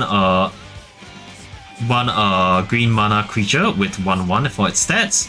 With Death Touch and for 8 mana until the end of the turn, this gets +1/+1 for each permanent in your graveyard. So if you have a fat graveyard, use 8 mana, make it big, swing it. Yeah. Nice. FF13 lah. Lightning. Nah, Sephiroth's intervention. Destroy target creature and you gain 2 life. It requires 4 mana and one of which must be black to cast. Yeah. Nice Sephiroth intervention. It's like we killing Irid just for 2 life, you know? Yeah. Hell yeah. Hell yeah. Oh shit. Oh shit. What? No, I kicked my camera.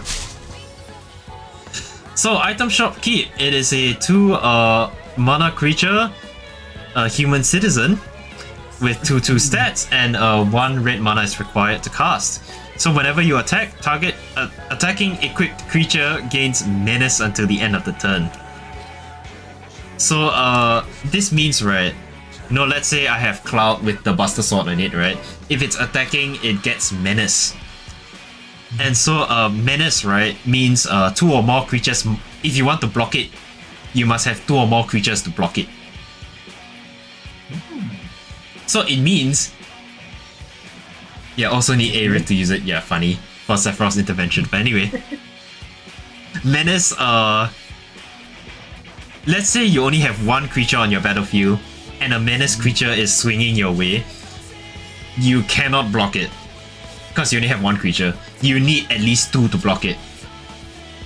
Yeah. Damn. That's okay. Okay. Next we have White Mage's Staff. It is another one of the job select equipment. It costs 2 mana to cast, one of which must be white, and the equipped creature gets +1/+1, and has, whenever this creature attacks you gain 1 life, and is a cleric in addition to its other types. And its equipment cost is 3. Overall, nice card. I've gotten use out of it in many events.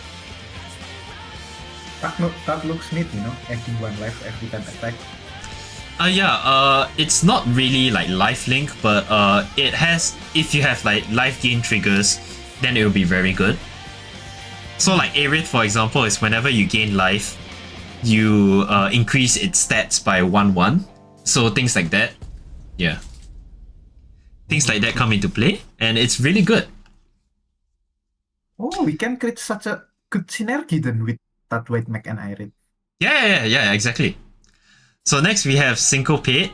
Counter, it is a X and blue mana instant where you counter target spell unless the controller plays X. If that spell is countered this way, exile it instead of putting it into the owner's graveyard. Okay. The art look nice though. Yeah. So it means like, let's say you spend like 4 mana to cast Zark, right? And I use Syncopate and I use the blue mana and the X is 8. I use 8 mana to cast it. So unless you have 8 mana lying around and you're willing to pay it, Zark goes to the graveyard instead, kind of thing. Zark gets exiled instead of going to the graveyard. Okay. So a great exile is essentially you're taking it out of the game instead of it dying lah. Yeah. Crossroad Village. We get this land enters tapped and choose a color and add 1 mana of the chosen color. Straightforward. Fuck lah, another Blitzball, seriously. Another fucking Blitzball, man. Another fucking Blitzball. Damn, the ball remind me of something. I don't know what it reminds you of, and I don't want to know. Anyway. Tomato boy looking nice. Putang ina. We have Random Encounter. Oh, this from FF2. Nice. So like, I thought this was Strain of Paradise though. Nah, man. It's just it's apparently says FF2. But yeah. So this is a 6 mana sorcery, and you need 2 red to cast it. So shuffle your library, then mill 4 cards. Put each creature card milled this way onto the battlefield. They gain haste. At the beginning of your next end step, return those creatures to the owner's hand. And it has a flashback cost of 8 mana, 2 of which must be red. So you know what flashback is? There. Flashback. So essentially, you see this cost up here, like 6 mana, right? So when you use it, it goes to the graveyard, right? So you can pay this flashback cost instead to cast it from your graveyard. Oh. So essentially, you can cast this twice lah. With extra added cost, right? Yeah. For the second time. Yeah. Ooh, But that's neat. No. But once you use it from your graveyard, you have to exile it. So like you take it out of the battlefield instead. Yeah. Oh, so it's just gone forever. Yes. Yes, I see. So That's cool. Sorry? That's cool. Yeah. Oh, this look nice. Yeah, we have another Primal Vista is flying legendary artifact vehicle. Whenever you cast a non-creature spell, if it has these 4 mana to cast it, Primal Vista becomes an artifact creature, and it also has crew too. Okay, yeah, we had another one of these, I think. Oh, it's from FF9. Yeah.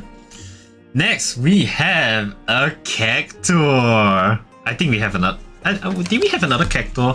I'm pretty sure I pulled one Cactuar earlier. Did I not? Huh? Somehow I remember having Cactuar. Okay, never mind. I'll just explain what it is. So, it is a 1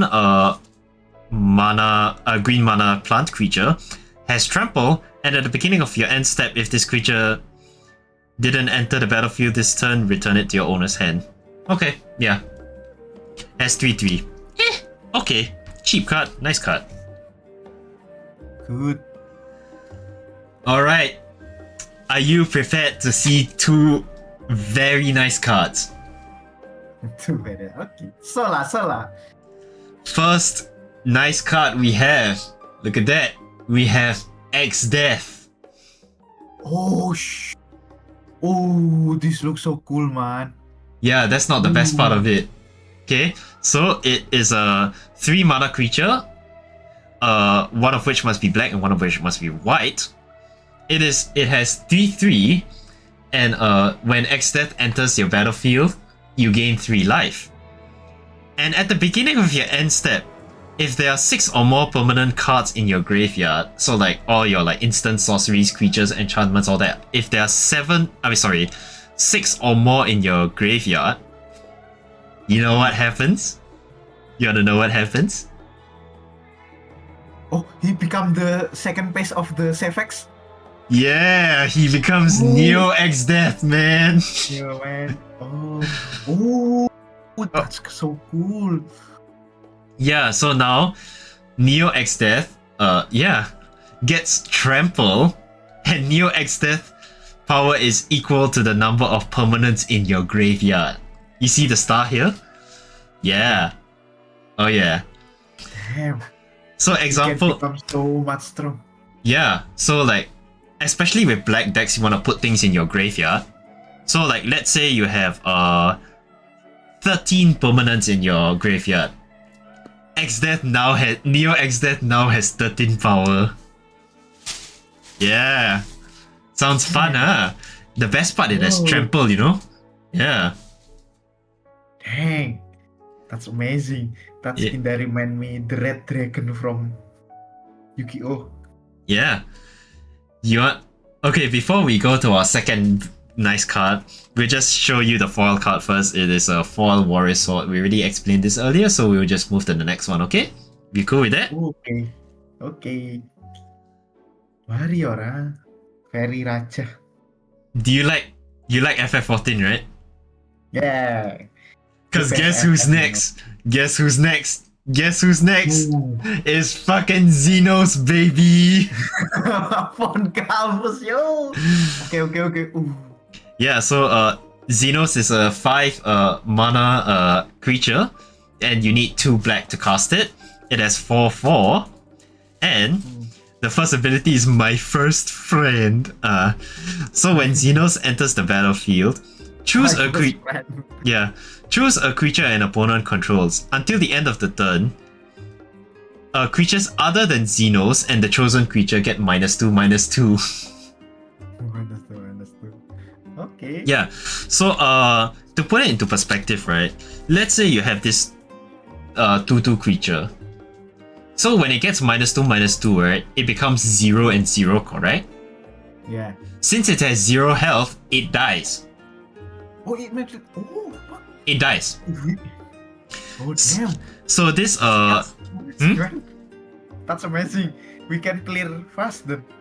Yeah. So this is another way to destroy a creature. So because some creatures have indestructible. So indestructible means you just can't destroy it by regular means lah. So this is one way to bypass indestructible. Exiling is also another way to bypass indestructible. Yeah. But yeah. Anyway, if the chosen creature leaves the battlefield in any way, you wanna know what happens? You already see the 8/8 here, right? Oh, You know, just the Reaper version. no, just like X Death, it transforms into Shinryu. Shinryu. Oh. Yeah. Oh yeah. It has it's now an 8/8 flying creature, and as this creature transforms into Shinryu, choose an opponent with burning chains. When the chosen opponent loses the game, you win the game. Oh, dang. So for like instead of you have to kill everyone, you just kill that player you chose, and if you kill him, if Xenos is still on the field and you kill him, you win. Immediately win. Oh, Yeah. damn. Let me show you something very special. Okay. Hold on, huh? Let me find it for you. So I have the regular version of Xenos, right? Hmm. Look at this. Look what I have. Look at that. Ooh, this is so cool. This is the foil alternate art of Xenos. It does the same thing. It's just the art is different. Oh, damn. I think I like the one you the anime one lah. Looks so good. You prefer the normal one or the alternate one? I prefer the other one, the one with Yeah. the rainbow. Yeah. And you know what's the best part? The alternate art, the back also has alternate art. Oh, let me see. Ooh, This this is much better, the alternate art. yeah. Yeah. I have this, so something special. And spoiler, yeah. I also have another special card as well. With the same thing, okay? You're in for another surprise, yeah? Okay. That's if I pull the pack lah. So we'll open the next pack, yeah? So opening pack's very exciting lah. The gacha of the gacha. Yeah. But I opened it already, so I know what's inside. But I forgot the order. Okay, so we have another island and a token, a wizard token, and a hero token. Yeah. Okay, yeah, just playing Endwalker music now. Okay, spoilers, the foil card is a haste magic, you know. Target creature gets +3/+1, gains haste until the end of the turn, exile the card, and you may play it. Okay. Common cards! Ooh. Another Blazing Bomb. We have another one of these. Okay. Whenever you cast a non-creature spell, if at least 4 mana was cast, use to cast it, put +1/+1 counter, and you can tap it to blow it up and deals equal damage to another creature. Yeah. Okay. Gets bigger, blow it up. Okay, simple. Another Bellum T-Rex. Trample, when this creature enters, you gain 3 life, and 4 cycling, 6/6. Have you played FF8 before, now that I think about it, Atea? I skipped 8. Ah man, you should totally play it, man. Next time lah. Next time. Cornered by Black Mages. Sorry? I want to play 9 first. Ah, okay. Yeah, speaking of FF9, Cornered by Black Mages. Target opponent sacrifices a creature of their choice. Create a wizard. Yeah, simple, straightforward. Okay? Oh, nice. I can create so many VV lah. Yeah? Just one, actually. Okay, another Aerith rescue mission. You choose one, you either create 3/1/1 colorless hero tokens or tap or stun 3 creatures. 3 target creatures. Yeah. Okay? Yeah. Stun up to 3, sorry. And now we have the Sahagin. Oh, I remember fighting Sahagin lah. Yeah. Yeah, In Stranger of Paradise, not in Worthin. Yeah. So it's a 2 mana creature with 1/3/4 stats, and it needs 1 blue to cast. So it says whenever you cast a non-creature spell, if at least 4 mana was used to cast it, put a +1/+1 counter on this creature, and it cannot be blocked. Ooh. It's okay only. It's not great. Yeah, it's not great. Yeah, It's well, better than nothing card, right? yeah. Next, FF9 card, You Are Not Alone, with 1 white mana as its cost, and it's an instant. So, target creature gets +2/+2 until the end of the turn, and if you control 3 or more creatures, it gets +4 and +4 instead. Yo, this is good, Rio. Yeah, it's not too bad of a temporary buff, and especially because it's very cheap. So, yeah. Even the plus. We can turn the battlefield with card like that, you know. The push is actually quite strong. Yeah. You explain. Yeah, even the +2/+2 buff is it's already quite good if you ask me. Yeah. So next, we have a world map. It costs 1 mana to cast, and it's an artifact. You can either use 1 mana to sacrifice this artifact and search for a basic land, or you can sacrifice this artifact with 3 mana instead, and search your library for a land card, reveal it, put into your hand, and shuffle. Yeah. Why do you need 3? It's either the first one is basic land and the other one is land in general. Okay, I see. So just to put it into perspective, you see these cards, like land cards. See, there is basic land, and then there's like non-basic lands. So yeah. So basic land is just like your these nice cards lah, huh? And then non-basic lands are something like this. What is the next cards we have? Hey, look at this! Look at that! Oh. It's Gaius! Oh damn! Yeah. Oh, this guy. Yeah, it is a 4 mana creature, and 2 of which must be black. It has 3/2/4 stats, and for its abilities, when Gaius enters, choose 1. Either each player sacrifices a creature token of choice, a non-creature token of choice, or enchantment. So what it means is you either sacrifice a creature or a enchantment. Yeah. And this is also another way to bypass like indestructible. Hexproof is also to explain hexproof to you, Ateya. So hexproof means it cannot be targeted by opponents' targeted abilities. So let's say there's a spell that says destroy target creature. So because it has the target keyword on it, hexproof counters it. Like you can't target a hexproof creature. Oh damn. But That's cool. Yeah. And Shroud is another keyword in which it's just hexproof, but the player also cannot target it. Yeah. Okay. There are reasons to use Shroud, but sacrifice bypasses that because the player actually sacks your own creature. You see, so sacrifice bypasses indestructible, hexproof, and Shroud. Yeah. Because you're willingly giving it up. Yeah. Not willingly, but you have to give it up. Yeah. Next is a Choco Comet.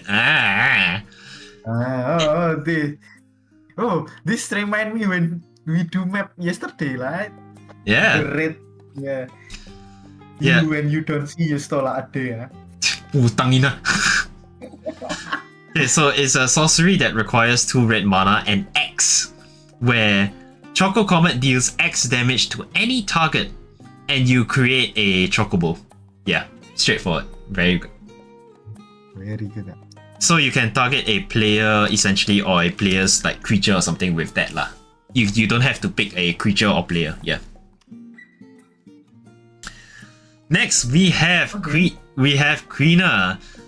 Is from FF9. Yeah, she's a 3 mana creature. When you need 1 green to cast it, it is 2/3, and its ability is if 1 or more tokens would be created under your control, create those tokens plus a 1/1 green frog creature token are created instead. Yeah. So with 2 mana, you can sacrifice a frog and put a +1/+1 counter on Quina. Look at it! Look at it! Quina is so cute. Look at that. She's from FF9. Look at that. She's so cute, right? So cute. No. Okay, I'm already spoiled for what the next card is. You ready to see 2 baddies, Atea? What baddies? Sorry. Yeah, first we have Ultimisia, Time Sorceress. Oh. This from FF8. Okay, I know this. Yeah. This crazy girl, Yeah. She's a 5 mana creature, 2 of which must be blue and black. It is 4/5, and whenever Ultimisia attacks, surveil 2, enters or attacks, sorry. And at the beginning of your end step, you may pay 8 mana, 2 of which must be blue and 2 of which must be black, and exile 8 cards from your graveyard. But if you do, Ultimisia transforms into Ultimisia Omnipotent. This is the final boss of FF8. Damn. So This looks cool as well. yeah, so now it becomes a 7/7 creature with menace and with time compression.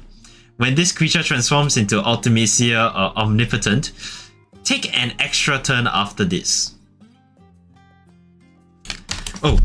Oh shit. It is. Just taking an extra turn alone is just amazing to have. But what's next? The important card. We have. Guess what? Yeah. Look who it is. Mommy's home. Oh! Damn. Yeah. It's Aram Reborn Y'shtola. Oh yes. Yeah. There's a mythic card as well. You are Yeah. no longer Red Kopopo then. Yeah. So it is a 6 mana creature. 2 of which must be blue. She has 3 and 5 for her stats, and at the beginning of your end step, exile target creature you control, then return it to the battlefield under its owner's control. If it's the first end step of the turn, take an additional end step after this end step. So essentially, like the end step is when you end your turn. Like there are end step triggers, so this can trigger an end step trigger a second time lah. It is strong in its own way, but yeah. Okay, now. Okay lah. This is good lah. Yeah. So for the next pack, we start off with the usual hero and treasure token, and Treno, the Dark City from FF9. This land enters tapped, and it gives either blue or black mana. Okay. So for the start of the cards, we have a Sephiroth's intervention. Yeah. Another Sephiroth's intervention. My God. Yeah, I have a lot of those. It's really funny. Means you can kill Aerith over and over, you know. Yeah. We have another called the Mountain Chocobo. Just search a library for mountains and then put it into a hand and shuffle, and then create a Chocobo essentially. Yeah. And it also has a flashback cost of 6, one of which must be red. So you can cast it twice essentially. Another Commune with Beavers. Look at the top 3 cards of your library. You may reveal artifact or land amongst them and put it in your hand. Put the rest at the bottom of your library. Yeah, we had another one of these earlier, so we will move on to the next card. Okay, another white major stuff, you know, lovely stuff, right? We will not say no to more equipment, I'd say. I love equipment because of Cloud. Okay lah, Cloud, man. Another combat tutorial. Sorcery that draws 2 cards and +1/+1 counter on 1 target creature you control. Okay. Look at that, it's the Cloudbound Moogle from FF14. Look at that. Ooh. It's got plane cycling. It's a long time since I see this Moogle. Yeah. It's got flying. When this creature enters, put a +1/+1 counter on the target creature, and plane cycling. Yeah, we had another one of these, so we will move on to the next one. Hey, another Monk's Fist, you know, another one of these meme equipment cards, you know. you wanna cut off your hands and put it on someone else? Go ahead, go and do that shit. Yeah. With 3 Monkfish, you can be Gilgamesh, you know. Oh, speaking of Gilgamesh, keep that in mind, Gilgamesh. Okay, start. We have Shiva. Look at that. Oh. Yeah. FF10 Shiva, I don't know her lah. FF10 Shiva, yeah. It is a 5 mana enchantment creature, which 2 of which must be blue. It has 4/5, and let's go through its sagas. So, the first saga is Heavenly Strike. And first and second saga is Heavenly Strike. So tap target creature an opponent controls and put a stun counter on it. So you stun Wait, did I go through what sagas means for what? Do you know what sagas is? I know Romance Saga only. Okay, so saga counter is, you know, when this creature enters, you put a saga counter on it. And then this effect triggers. Then on your next turn, then you increase the saga token to 2, and then number 2 triggers. So let me go through the third saga first. So a Diamond Dust is draw a card for each tap creature your opponent controls. So after the third saga triggers, this enchantment creature is sacrificed. That means it doesn't get to attack. It just happens, and then this creature goes to the graveyard. Yeah, okay. That's what saga means. Yeah. Overall, she's quite strong, especially you want to lock down like certain annoying creatures. So it's a very good way to sort of hold something off lah. Okay, we had a alt art anima, but now we have a regular art anima. Yeah. So to put it into perspective, let us show you. Let me show you the alt art anima. Were you here for the alt art? The alt? Oh. Yeah. So we have 2 animas, 1 alternate art and 1 regular. Look at that. Of course, the alternate art looks better, right? You think? Yeah, always. Always. It looks more, yeah. Okay, next we have Rydia, Summoner of Mist. Rydia from FF4. She requires 1 red and 1 green to cast, and she is a 1/2 creature. For her abilities, Landfall. Whenever a land you control enters, you may discard a card, and if you do so, draw a card. And also Summon. With X mana and you tap Rydia, return a target saga card with mana value X from your graveyard into the battlefield with a finality counter on it. It gains haste until the end of the turn, activate only as a sorcery. I don't know what finality counter means, but let me just check it out. Oh no, it's blocking the spacebar.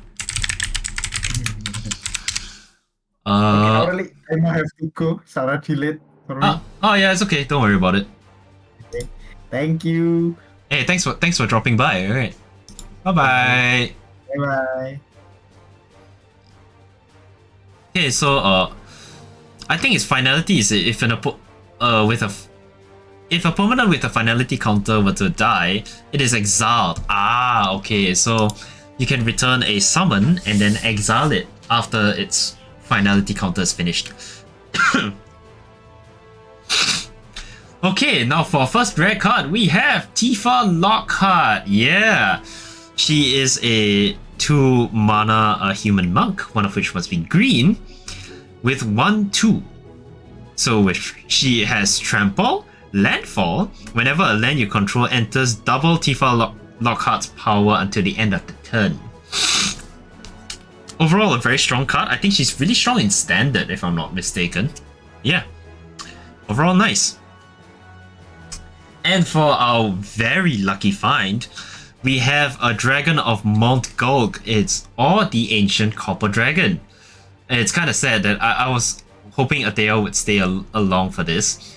But yeah, this is a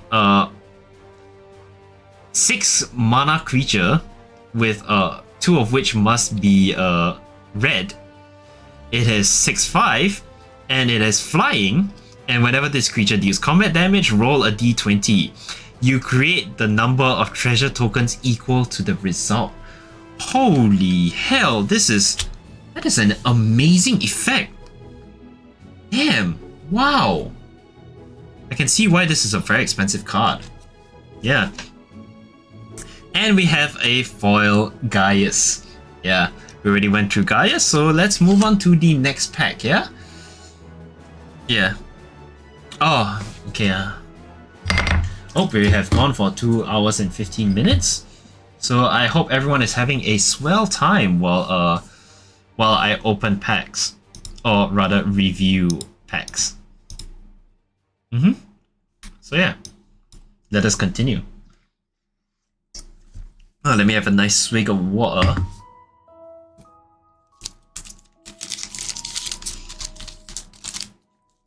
Let's open our next pack. Okay, so yeah, let's start off with a hero token and a treasure token, with hero being the black mage. Oh no, this what is this? Summoner or scholar? I can't tell because it's got a staff. And we have Insomnia. This land enters tapped and you either add white or black, sorry. So next, we start off with a Resentful Revelation. It is a 2 mana sorcery, one of which must be black. And look at the top 3 cards of your library, put one of them into your hand and the rest in your graveyard. With a flashback cost of 7 mana, one of which must be black. Good to get cards into your graveyard, and even better because it has a flashback cost, although the flashback cost is extremely expensive. Yeah. Next, we have another Thunder Magic, a tiered Thunder Magic. Either you deal 2 damage, 4 damage or 8 damage to a target creature with increasing cost of 0, 3, and 6, which one must be red. Yeah, we had another one of these earlier, so let's move on to our next one. We have an Airship Crash.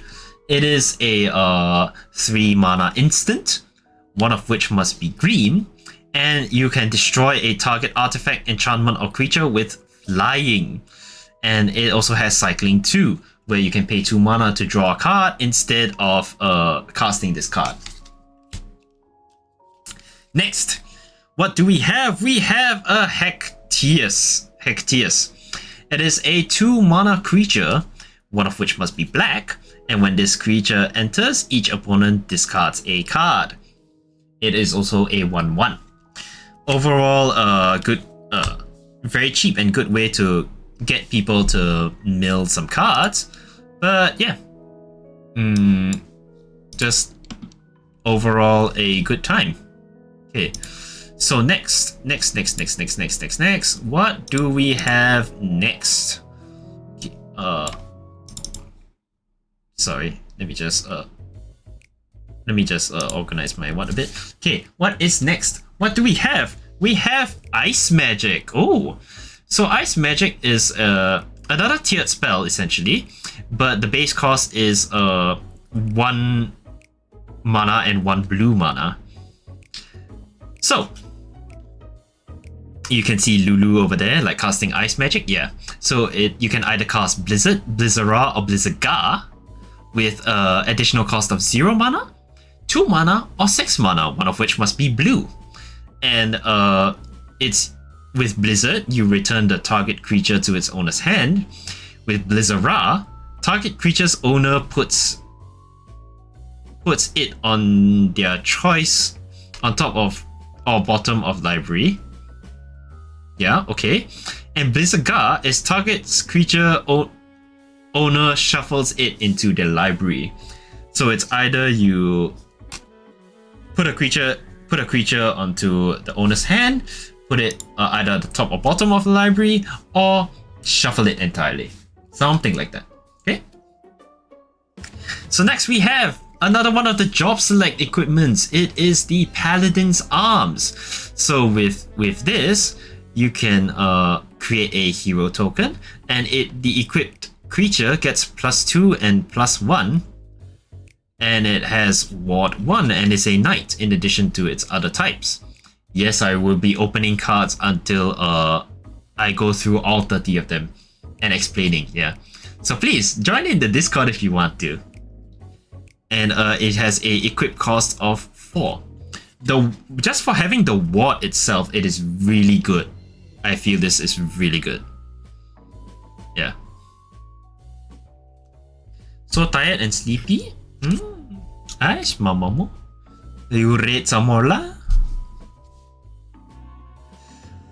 So next we have another Dragoon's Wyvern. Simple, flying creature, 2/1, creates a colorless hero token.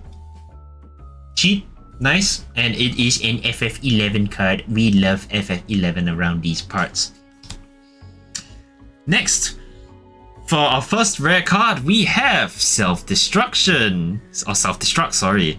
So we had a foil version of it earlier, so just target creature you control deals X amount of damage to any other target and deals X amount of damage to itself, where X it is its power. So yeah, we had a foil one, so we are moving on to the next card. Next we have Rydia's Return. It is a 5 mana sorcery, 2 of which must be green, and I can choose one effect of the 2. It's either creatures you control gain +3/+3 until the end of the turn, or return up to 2 target permanent cards from your graveyard to your hand. Okay, it's a very expensive way to get creatures from your graveyard back into the hand, especially because but then again, it's a green card, so like, I think it'll be quite easy. Then next, we have another Elixir. This enters tapped, and you can exile this artifact with 5 mana, and shuffle all non-land cards from your graveyard into your library, and you gain life equal to how many you put back into your hand. Yeah, it is okay. We had another one of these, so let's move on to the next one, shall we? And for our first rare card, we have Matoya. Archon Elder. She is a 3 mana creature with 1/4 for its stats, and 1 blue mana must be used to cast her. So whenever you scry or surveil, draw a card.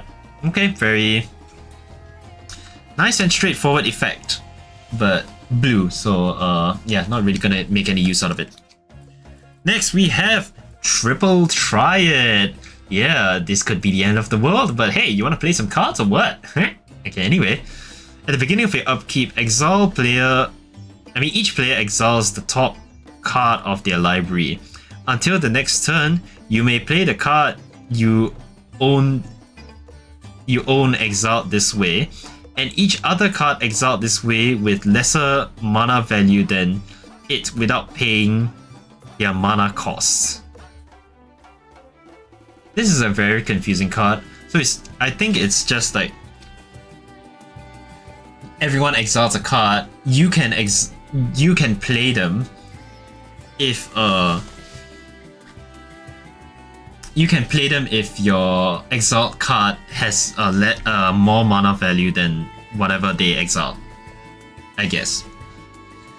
And we have a foil Sage Nolis. So it's another one of these job select cards, where you get +1/+0, has whenever this creature attacks, untap target attacking creature and is a cleric in addition to its other types.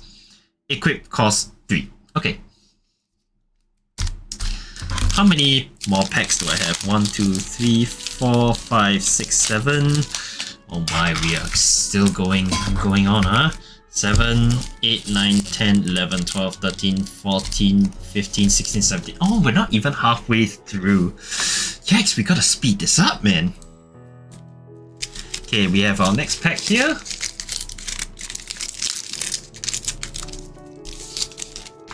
Let's see what we have. Okay, so as with our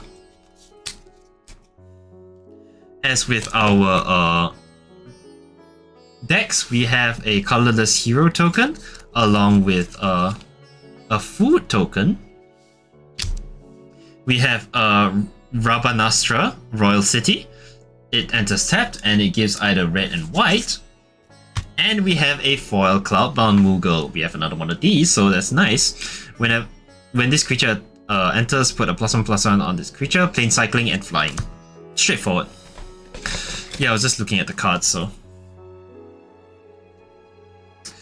Next, we have another Undercity Dire Rat, which is a creature, you know. It's got Rat's Tail. When this creature dies, create a treasure token. Yeah, we have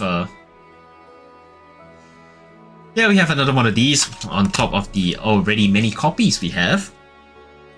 Next, we have Guardian Force Ifrit. Ah, nice. It is a 3-mana enchantment creature, Saga Demon, with one of which must be red. It has 3/2 for its power, and as this Saga enters, okay, yeah, the Saga counters are: the first 2 is you may discard a card, and if you do, draw a card, and the next one is you add a red mana. Oh, you don't have to tap it. That's really nice. But overall, I think it's one of the weaker Guardian Forces cards, weaker summon cards. So yeah. Next, we have Gobu Gardener. You have another one of these. Tap it to get a green mana, 1/3 creature, 2 mana, 1 must be green.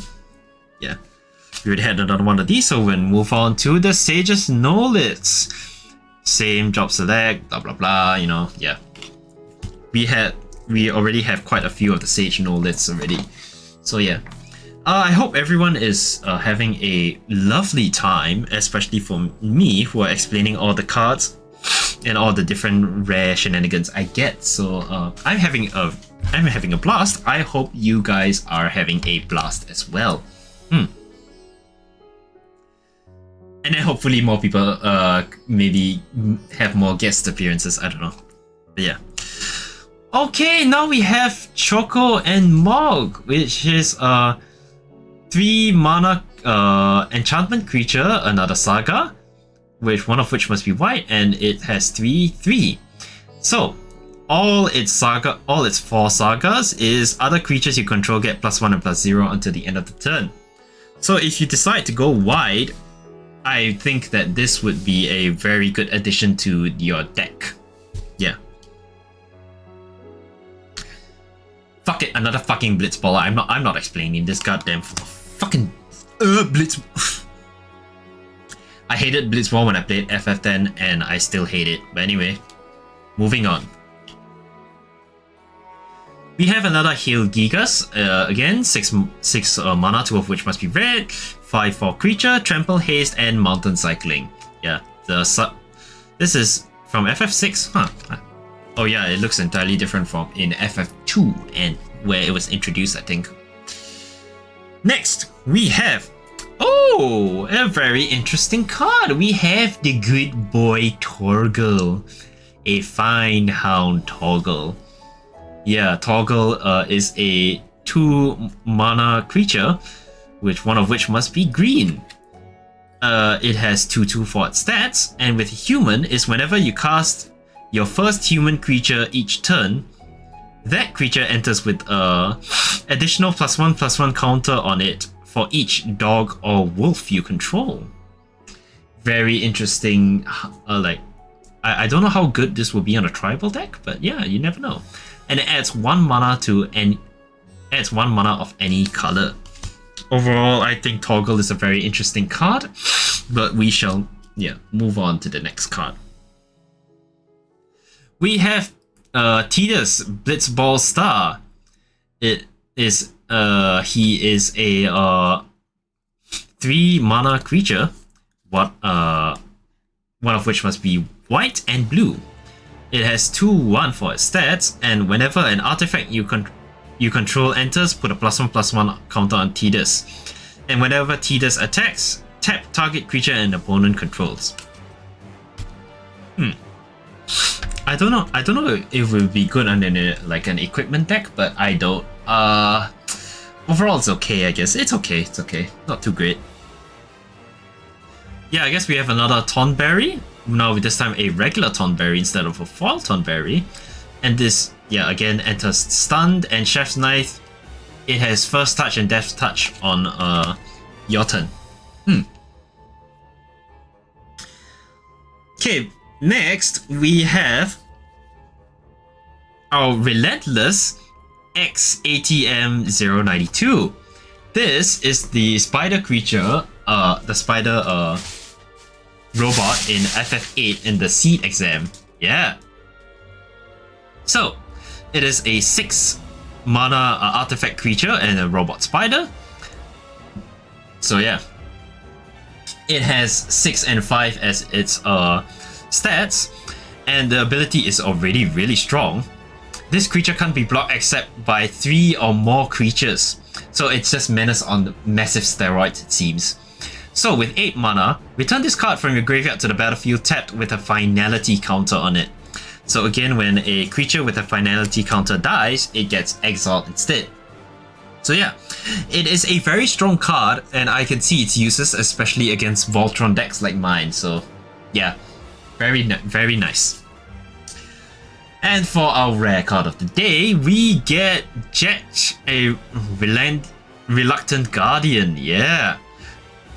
He is a 4 mana creature, one of which must be black, with stats of 4 and 3.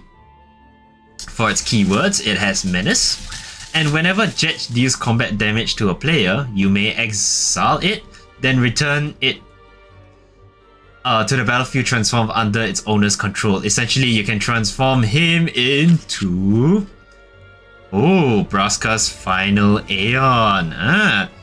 So Braska now is a 7/7 creature with Menace, and the first 2 finality counters is Jet Beam. Each opponent discards a card and you draw a card. Nice effect. And Ultimate Jet Shot. Each opponent sacrifices 2 creatures of their choice. And then I guess it fucks off. Yeah, sacrifice after 3, but does it become Jet again? I don't think so, right? I don't know. Okay, next. We have another art card this time. Okay. Ooh.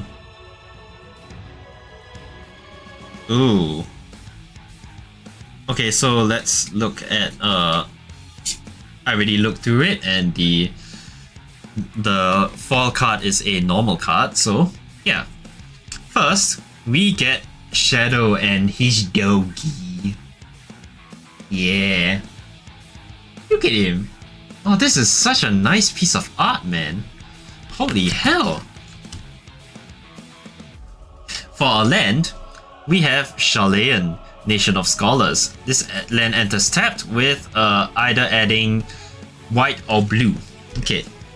Next, a foil version of Slash of Light. Yeah, deals damage equal to the number of creatures and equipment you control to a target creature. We had one of this earlier, so let's move on to our next card of the day. And that, my friends, we start off with the commons. The common stuff, we have another warrior sword. Okay. Overall, I don't know how many copies of warrior swords I have already. So next, another copy of Bard's Bow. I know we like equipments, but we have a lot of equipments, like a lot of them, man. Oh, next, Shinra reinforcements. So I think we had another one of these in there, but we'll just go through it. It's a 3 mana creature, with one of which must be black. And it has 2/3/4 stats, and whenever this creature enters, mill 3 cards and you gain 3 life. Okay. You wanna put things in your graveyard? Go ahead. This creature can do it for you. Next, shishing, we have another Sahagin. Okay, we already went through this, so yeah. Like Atea said earlier, he only remembered it from Strangers of Paradise. I remembered him from the very first dungeon of FF14. I can't remember what its name is anyway. I'm a fake FF fan now, it seems. So, weapons vendor. Another weapons vendor. We have yeah. When this creature enters, draw a card. At the beginning of your combat, you may pay 1, and when you do, attach equipment to a creature. Bypasses the equip mechanic. I mean the equip cost once. But yeah.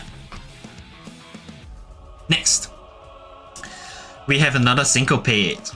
Yeah, it's a counter spell unless the controller pays X. We have another one of these. Great. Let's move on. Adventurous Inn. Yeah, we had another one of these again. When this land enters, you gain 2 life and you add a colorless mana. Okay, straightforward. Next, Crystals Chosen. So it is a 7 cost sorcery. A 7 MP cost sorcery, 2 of which must be white. So what it does is it creates a 4/1/1 colorless hero creature tokens, and then you put +1/+1 counters on each creature you control. Yeah, I do remember getting this in the pre-release event I attended. I managed to cast this, and my opponent immediately conceded because he's like, "Oh no, there's no way I'm gonna win with this." So yeah, that was really fun. Next, we have Diamond Weapon. Diamond Weapon from FF7, yeah. So Diamond Weapon is a 9 MP creature, 2 of which must be green. So it has 8/8, and its ability is, this creature costs 1 less for each permanent card in your graveyard. And it has reach, and it is immune. Prevent all combat damage that would be dealt to Diamond Weapon. Yikes.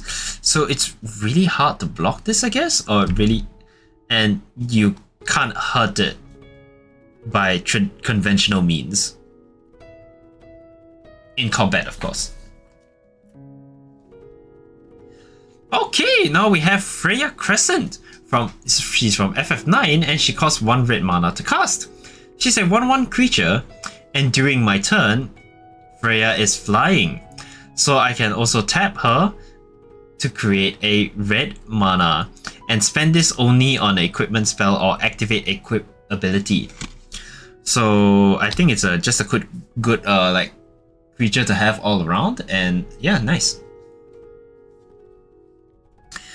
Next, for our rare card, we have the Regalia. This is the card from FF15. It requires 4 mana to cast, and it has 4/4 for its stats. So, whenever the Regalia attacks, reveal the top card of your library until you reveal a land card.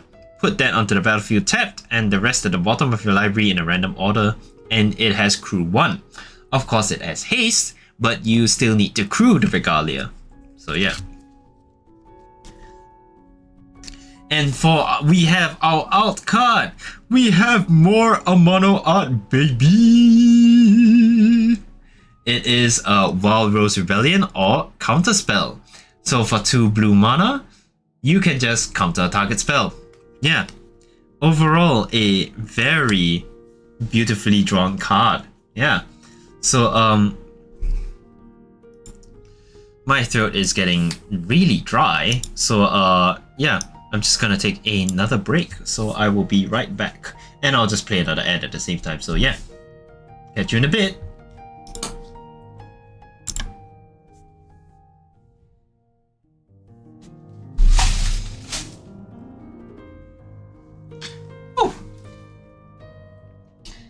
The ads are only for Twitch audience members, by the way.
Okay, and of course, we are back. So like, on to the next pack we go. Yeah. So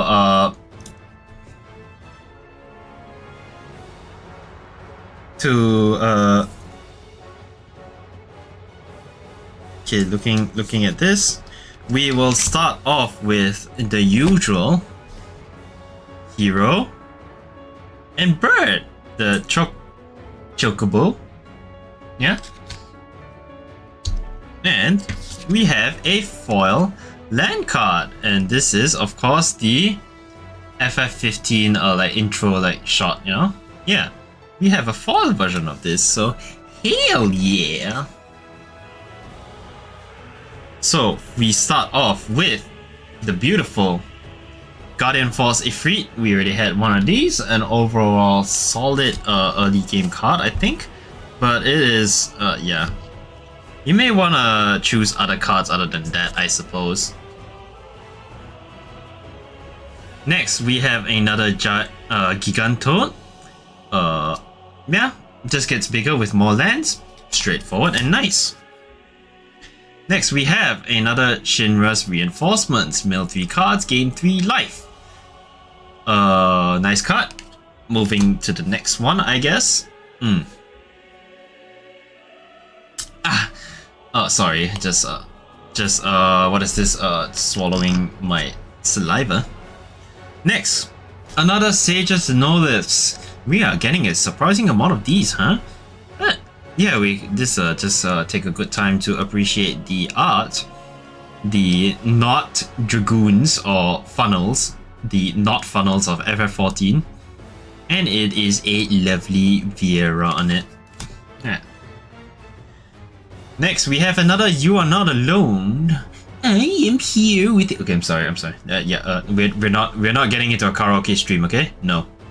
But yeah, you just see Zidane there, Zidane, your mom. I don't know what how you pronounce it, and I don't know the other characters. But yeah, you are not alone, my friend. And just remember, ladies and gentlemen, you are not alone as well. If you need anything, please don't be afraid to reach out to anyone. Okay? Ooh, now we have an Iron Giant. This is a the Iron Giant from FF15. It is a 7 mana artifact creature with 6/6 for its stats, and it just has Vigilance, Reach, and Trample. So yeah, I just remember having a horrible time like dealing with these Iron Giants in FF15. Especially because they smack you so hard, they send you back in time, dude. Damn. Next, we have an Adventurous Airship. This is from FF1. Yeah, we had another copy of this, so just appreciate the lovely art there. And it's semi-decent stats, I'd say, although the crew 2 is a bit yabai, if you ask me. Yeah. For our next card, we have an ether or an ether, or I don't know, depending on how you pronounce it. Yeah, so this is a 4 mana artifact, one of which must be blue, and you can, for its ability, you exile this artifact and add a blue mana, and when you next cast an instant or sorcery spell this turn, copy that spell, and you may choose a new target for the copy. So it is essentially a second spell? I don't know how you say it. Yeah, but you can cast something twice, you know? Yeah, but it has to be on the same turn though. It is a very expensive like dual cast if you ask me, but hey, you know what the heck, you do what you gotta do, man. Yeah. Next we have Ash, Princess of Dalmasca. She's from FF12, the Ivalice like universe and stuff. Hell yeah. So she is a 3 mana creature, one of which must be white, and she has stats of 3 and 2. So whenever Ash attacks, look at the top 5 cards of your library. You may reveal an artifact card from among them and put it into your hand. Put the rest at the bottom of your library in a random order. I mean, other than the fact that the art is nice, I don't see how good it is. Can you combo it with something else? I don't know. And I'm not familiar with Ash, so I'm sorry. So next we have our Circle of Power, which is just our ley lines from FF14. Yeah. So what ley lines is a 4 mana sorcery with one of which must be black. So you can draw 2 cards and you lose 2 life and create a wizard at the same time. So wizards you control have +1 and +0 and gains lifelink until the end of the turn. Overall, a very interesting deck for a wizard's gameplay, but you know, yeah, we can blow shit up with it. Now we have Balthier and Fran, arguably the 2 main characters in FF12. Yeah. So they are a 3 mana human rabbit creature, I guess.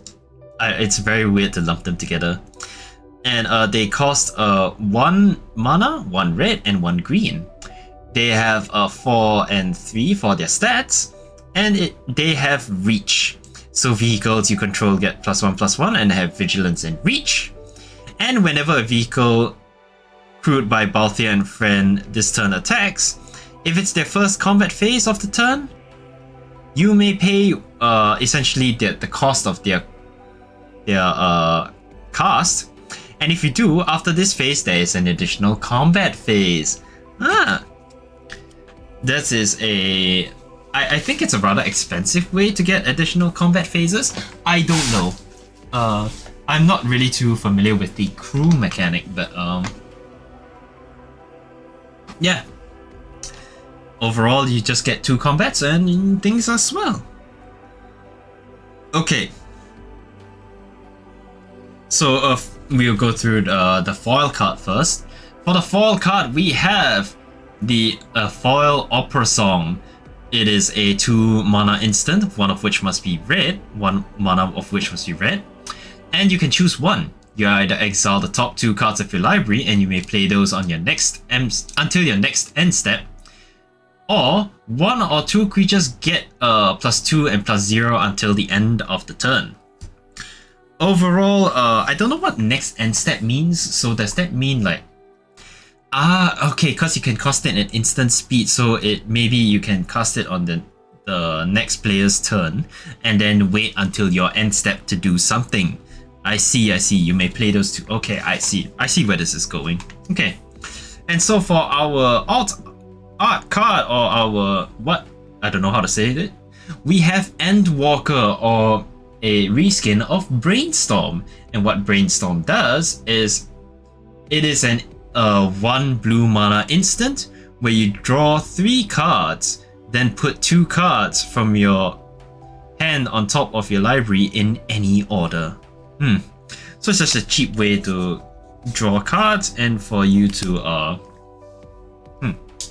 draw cards and arrange what you want to play next. Okay. Next pack. Next topaku. Man, this is the really special the special thing I wanted to show Atea just now when I said spoilers. Okay, we have an island and a hero token with an elemental token.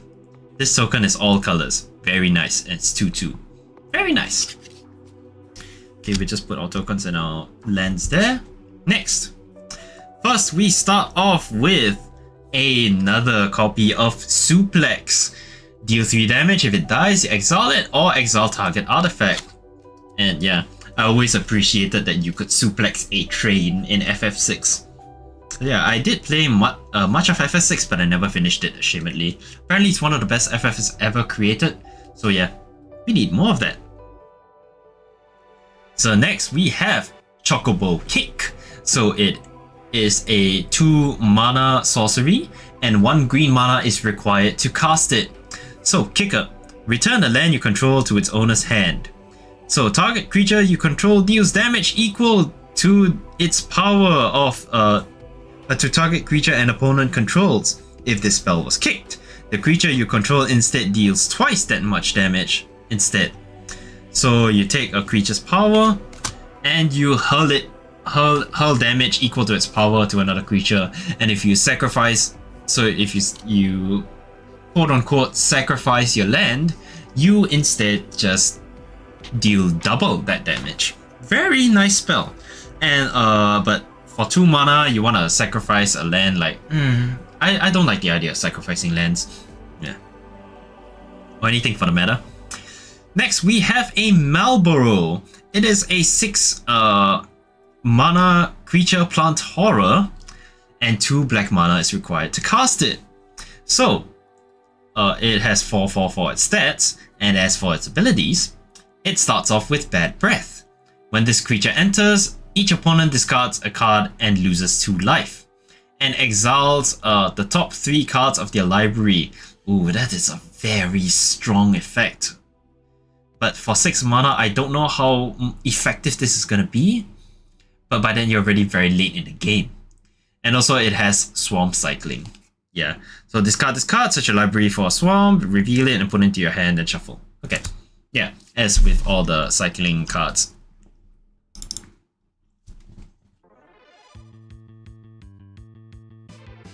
Okay, next card we have is another Coral.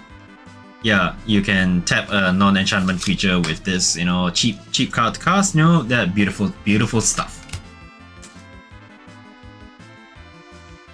Another Elbet salvages.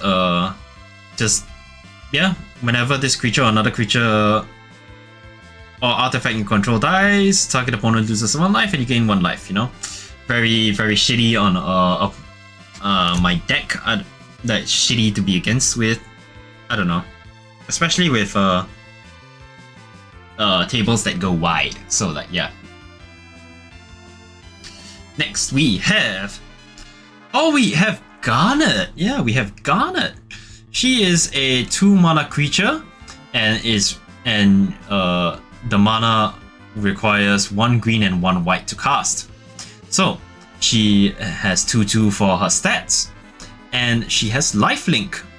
Whenever Garnet attacks, you may remove a lore counter for each number of from each of any number of sagas you control, and put a +1/+1 counter on Garnet for each lore counter removed this way.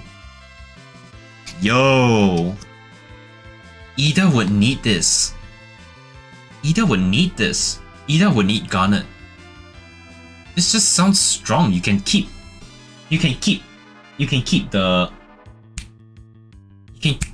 your sagas in the battlefield longer. Wouldn't this be great? Wow. Okay. So it triggers and then it goes back. Does it trigger again? I don't know. Okay, so we move to the Ilmeg Pixie. She is a 2 mana creature, and you need 1 blue of which to cast. She is a 2/1 flying creature with the ability of whenever this creature attacks, surveil 1. Straightforward card. Surveilling is great. Okay. Oh. Okay, we'll save 2 of these next cards, and we will first go with Retrieve the Esper, another one. We create a blue robot warrior artifact creature token, and if the spell was cast from the graveyard, put a +1/+1 counter on the robots. Simple, nice, and straightforward. We have another Iron Giant, which is just a big boy with Vigilance, Reach, and Trample. Next, what do we have? Oh, we have a Baron Rivalry card. So Baron Rivalry is just a reskin of Deadly Dispute, and it is a 2 mana instant. 1 black mana is of course required to cast this. And what it does is, as an additional cost to this, oh wait, sorry, and as an additional cost to cast the spell, sacrifice an artifact or creature. So draw 2 cards and create a treasure token. Very fun stuff. You can sacrifice something really cheap. And we have a foil gold saucer. Flip it to add 1 colorless, or you can use 2 to flip a coin. If you win the flip, create a treasure token.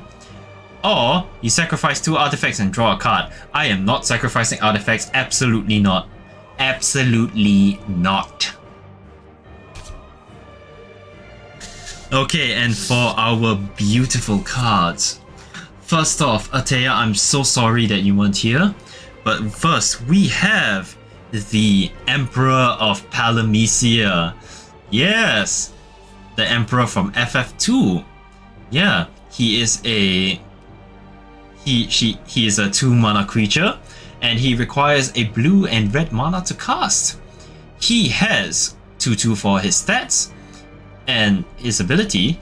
You can flip him to add either blue or red mana, and spend this mana only to cast non-creature spell. So whenever you cast a non-creature spell, if at least 4 mana was spent to cast it, put a +1/+1 counter on the Emperor. If it has 3 or more +1/+1 counters on it, you transform the Emperor into the Lord Master of Hell.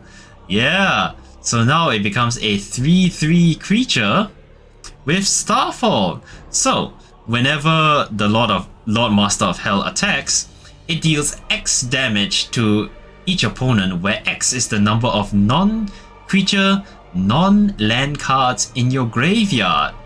So you have a lot of instants or sorceries in your graveyard, you swing him, and suddenly he deals that much extra damage. Yeah, I don't think it even has to land, huh? Now that I think about it. And Ateya, what I wanted to show you, we have a normal copy of, look at it, get excited, a normal copy of Dion, Bahamut's Dominant from FF16. So yeah, we got his boyfriend in the background, and his ability, sorry, let me start from the beginning. He is a 4 mana human noble knight creature, and he requires 1 white mana to cast. So he has a 3/3 for his stats, and his skill is Dragonfire Dive. During your turn, Dion and other knights you control have flying. So when Dion enters, create a 2/2 white knight creature token, and for 6 mana, with 2 of them must be white. You can exile Dion and return him transformed under its owner's control, and you can activate it only as a sorcery. What does he transform to, you might ask? Of course, he transforms into Bahamut, the Warden of Light. So Dion becomes Bahamut, which is a 5/5 flying creature with its sagas of 1 and 2 being Wings of Light. Put a +1/+1 counter on each other creature you control. Those creatures gain flying until the end of the turn. And for its 3rd saga, it has Giga Flare. So destroy target permanent, exile Bahamut, then return it to the battlefield front facing up, which he turns back into Dion. So for the special thing I wanted to show you for Dion, okay, let me go and find my my white cards. Oh no, we have another play booster here.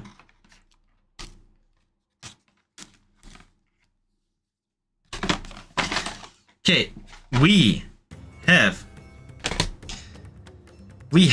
the foil alternate art of Dion. Yeah, so just look at the art side by side. Very nice, right? And then you turn around, it is also a different art, and this frankly looks a lot better than the original art. Yeah, so we have one of those. Okay, so our next.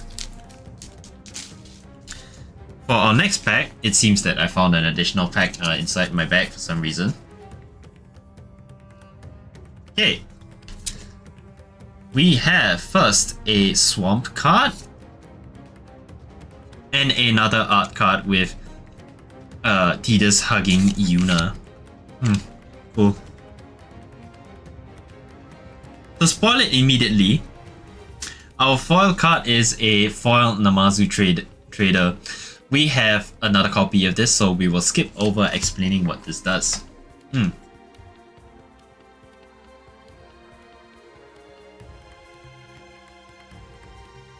Always drink water, guys. Okay, so next card. We have Kutrup Forea from FF11. It is a 3 mana creature and requires 1 black to cast. It has 3/2, and when this creature dies, you choose 1. Either destroy target creature that was dealt damage this turn, or exile up to 2 target cards from a single graveyard. Oh yeah, these triggered effects are terrible to deal with. Anyway, next. We have another item shopkeep. Okay, the lovely item shopkeep from FF3. Okay. Next, we have a fat chocobo. Yeah. So this is a 5 mana enchantment creature and requires 1 green to cast out of the 5. So it has 4/4 for its stats and for its sagas. First one is walk. Create a bird. Straightforward, right? And then for 2, 3, and 4 is Kaplunk. Creatures you control gain trample until the end of your turn. Whew. Ooh-wee. Very fun. Very fun. Very fun indeed. Okay, we have another White Auracite card. Yeah. Expensive card to have. Expensive mana, white mana rock to have. How much battery does my... Oh, 44%. We gotta hurry things up. Next, another copy of Syncopate. Syncopate, yeah. Just take a look at it for a few seconds, and we will move on to the next one. Now, we have a card of Instant Ramen. It is a 2 mana food artifact, and what it has is Flash. When this artifact enters, draw a card, and I can sacrifice this artifact to gain 3 life at an additional cost of 2 mana. Yep. Yeah. Apparently, they didn't have the rights. Nissin didn't give them the rights to put a cup noodle on that, so yeah, that's why it looks empty as fuck. Next, we have Laughing Mad. In addition, it is a 3 mana instant, and 1 must be red. As an additional cost to cast this card, discard a card. You draw 2 cards, and you can flash. It has a flashback cost of 4 and 1. 4, one of which is red. Okay, now we have a regular opera song. We already went through this. We had a foil version. So yeah. Just look at what's her name again? Fuck, I forgot her name. Celeste. Yeah, Celeste from FF6. Yeah. Celeste from FF6, just being the babe she is. Oh, next Oh, Isabella Smith. Hi. Nice of you to join. Yeah. Next we have. Yeah, I know. I'm opening a booster box. That's why. I am opening a booster box. Yeah. So we have Omega Heartless Evolution. It is a 7 mana artifact creature, and 1 green and 1 blue is required out of the 7. It has 8/8 for its stats, and as for its abilities, starts off with Wave Cannon. When Omega enters, for each opponent, tap up to 1 target non-land permanent that opponents controls. Put X stun counters on each of those permanents and you gain X life, where X is the number of non-basic lands you control. Holy... Whoa, that is some crazy lockdown, man. What do you mean, how do I play with cards? Like, I put them into a deck and... yeah, just get going, I guess. I don't know.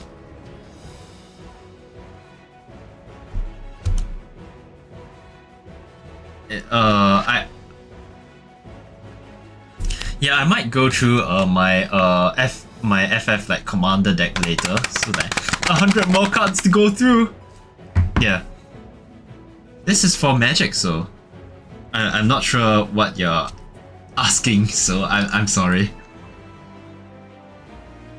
Okay, the next card we have is I think we had Grahatia. Yeah, we have Grahatia, a 5 mana creature, and 1 must be white. So it has a 3/5 for its stats, and for its abilities, it has Reach, and also the Elegant Eye. When 1 or more other creatures or artifacts you control die, draw a card. This can only be triggered once each turn.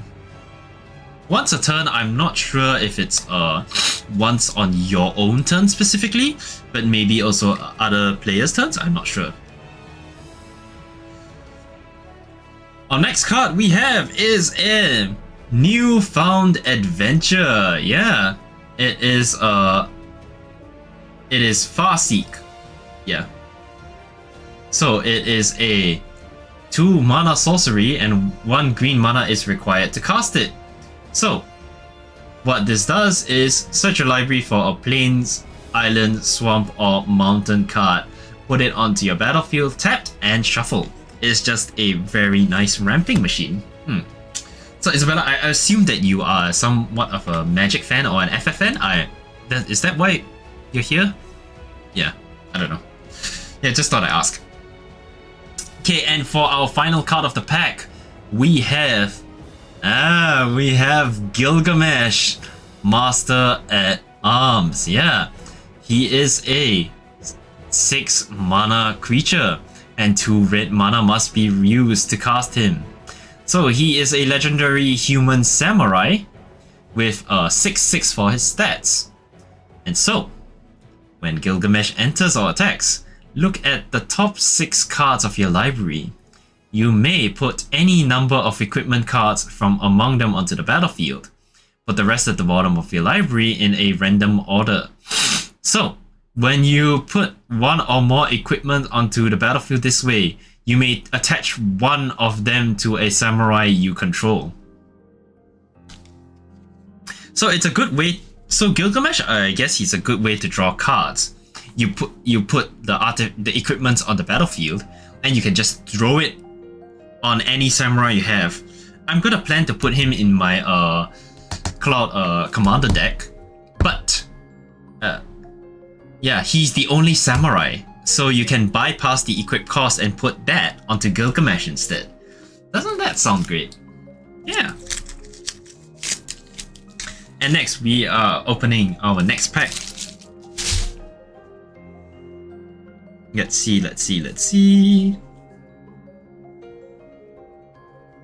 For our art card, we have Edgar from Final Fantasy IV. And next, we have a Wastes card. This is from FF16, and look at Clyde and the good boy Torgal down there.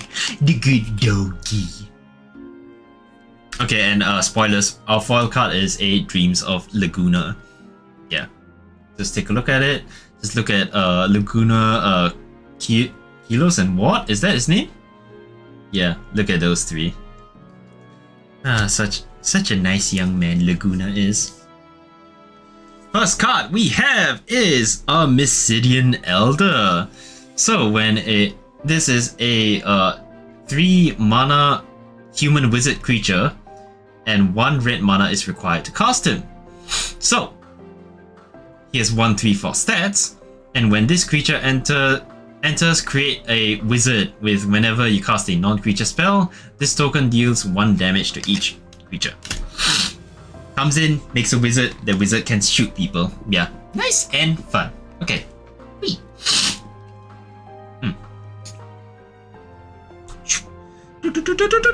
Another airship crash. Destroy target artifact, enchantment, or destroy creature with flying and cycling too. Okay. We have a number of these already. And we have another Resentful Revelation.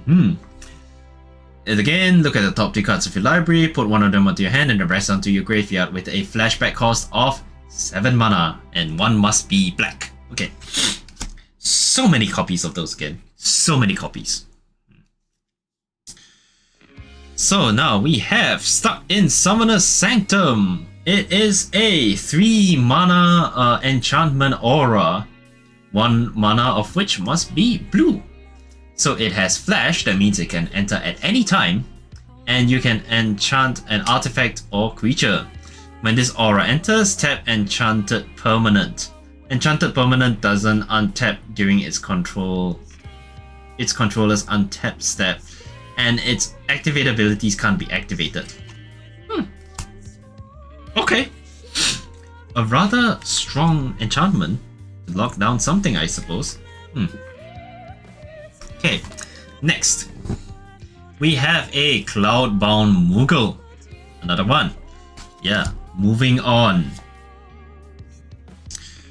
We have another Laughing Mad. Just take a look at it for a few seconds. Okay, now we'll move on to our next. We have another world map, so just take a look at this for a bit.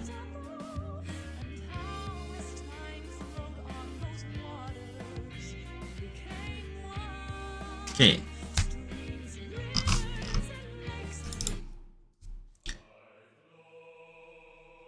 Okay, now next.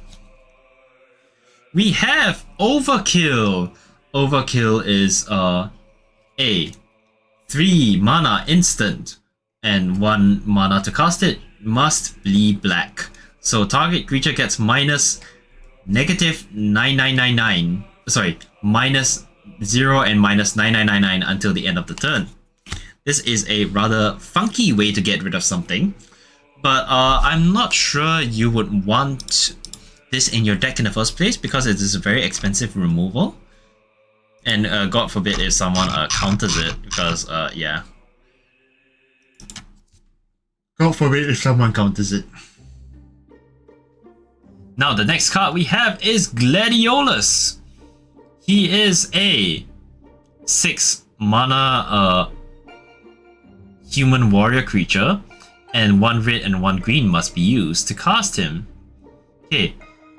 He has 6/6 for stats, and when Gladiolus enters, search the library for a land and put it onto the battlefield tapped.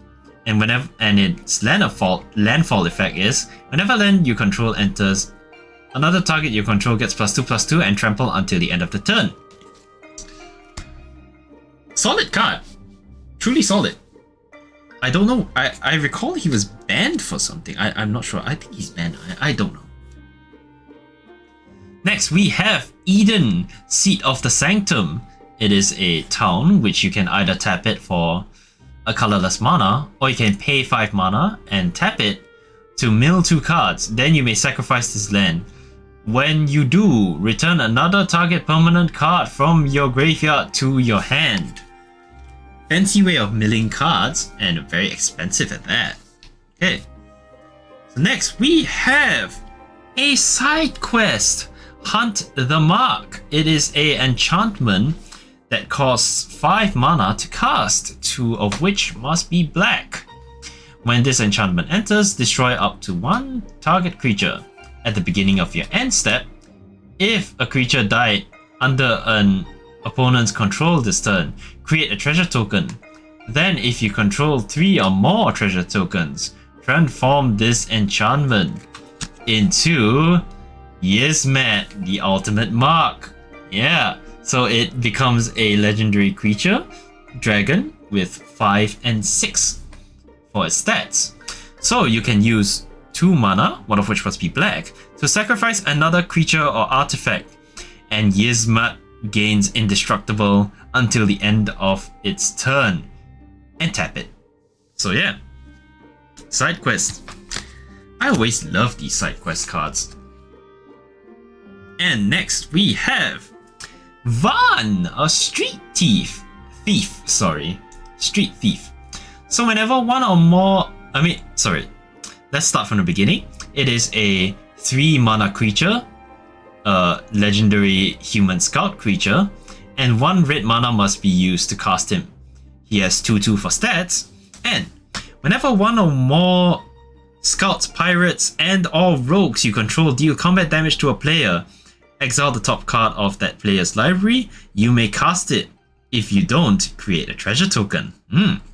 So whenever you cast a spell, whenever you cast a spell you don't own, put a +1/+1 counter on each scout, pirate, and rogue you control. Wow. For once, Van is useful. Okay, I'm kidding. All the Van haters out there are like, I don't think Van is hater. I don't know, man. Okay. So next for our art card, we have next pack art card. We have Barrett Wallace, and we have a mountain. Okay. So, first things first, let us start off with Gissel Greens. So Gissel Greens, it is a 2 mana sorcery, and 1 green mana is required to cast him. Just create a bird, and it has a flashback cost of 7. 7, a pretty hefty cost. Wow, 7. 7. One of which must be green some more. Next we have another Resentful Revelation. Yeah, take a look at this for a few seconds. Okay, let's move on to our next one. We have our Sabotenda. It is a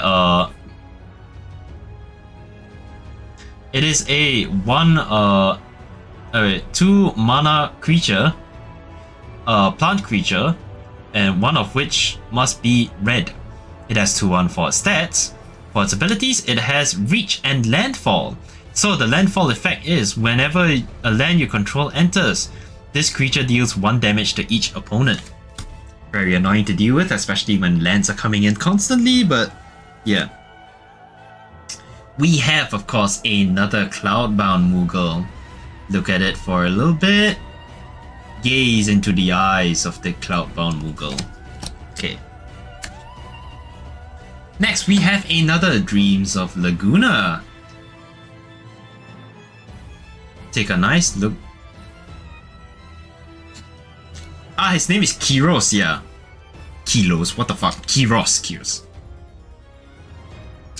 We have a Coral.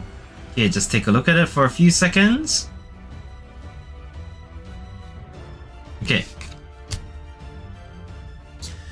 Now we have another Ahriman. Yes, an Ahriman. I think I went through this already. Yeah. So next we have a Demon Wall. This is another creature. Oh, this is the FF14 variant. Okay.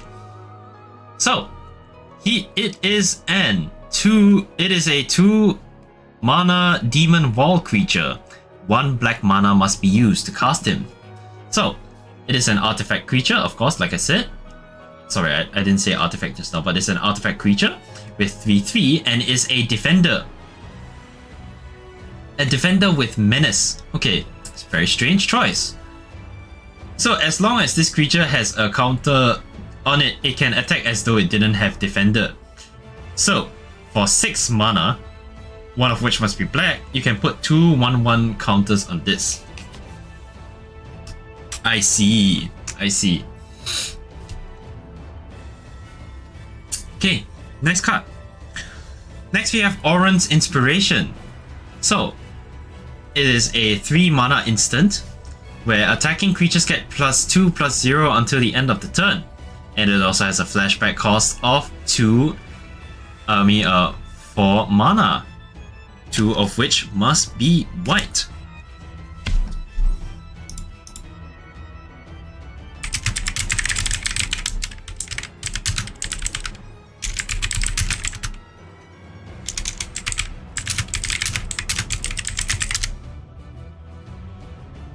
Okay. So, the next card we have is Ignis. We have Ignis. That's it. I've come up with a new recipe. Oh, it even says it on there. Wow. Anyway, so Ignis, right? Wait, sorry. Let me answer something. Yeah. So Ignis is a 3 mana creature, and 1 green and 1 blue mana is required to cast him. So he has 2/2 for his stats, and when Ignis enters, look at the top 6 cards from your library. You may put a land card from among them onto the battlefield tapped. Put the rest at the bottom of your library in a random order. And so with the same mana you use to cast him, you can cast I've come up with a new recipe. So on top of the mana cost, you tap him and you exile target card from a graveyard. If it was a creature card, then you create a food token. That's it. I've come up with a new recipe. I guess we have another copy of the Emperor of Palamecia. Yeah, look at him. Real straight. Turn around, the Lord Master of Hell. We have another copy of the Emperor. Fun stuff. So now, next we have Retrieve the Esper. Create a blue robot warrior artifact creature token. Then, if this spell was cast from a graveyard, we've already had another one of these cards, but yeah, we have a foil version of it now. And raise your glasses, folks. We have another good one. We have another Traveling Chocobo. Yeah, fuck yeah, man. This is a beautiful card to have. So, Traveling Chocobo is a 3 mana creature, and 1 green mana is required to cast it. It has 3/2 for its stats, and when this is on the field, you may look at the top card of your library at any point. You may play lands and cast birds from the top of your library. And if a land or bird you control entering the battlefield causes a triggered ability of a permanent you control to trigger, that ability is triggered a second time. So that is some real good stuff right here. So for this creature specifically, I've clarified for the second part, you may play lands and cast birds from the top of your library at any time. So of course the same rules apply. Like you can only you can only put in 1 land at any given time. So if you look at the top of your library, if it's a bird or a land, you can play it, of course, following the rules. And if you see a bird there, of course you don't cast it for free. You can cast it for the mana cost. You see, so yeah, it's pretty much just you have a additional card on top of the 7 in your hand, for example. So it is not as broken as anyone thinks here. So 1, 2, 3, 4, 5, 6, 7, 8, 9, 10, 11. Okay. So yeah, we'll do one more pack for tonight because my phone is running out of battery and my voice is getting a little raspy. I don't want to get a sore throat, you know?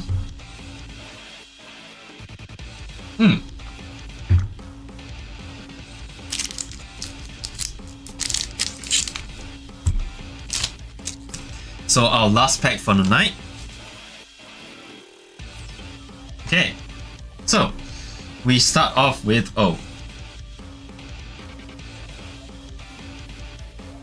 we start off with our art card of the day is Sage's Knowledge and another Go to Salem. Tap it for a green and blue.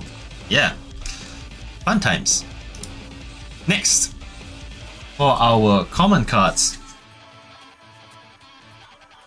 we have another Marlboro. Yep, very horrifying creature. Just look at it for a few seconds. Okay, cool. Next, we have another Subotender card. Yeah. Look at it for a few seconds. Okay. Annoying landfall and has reach. Okay.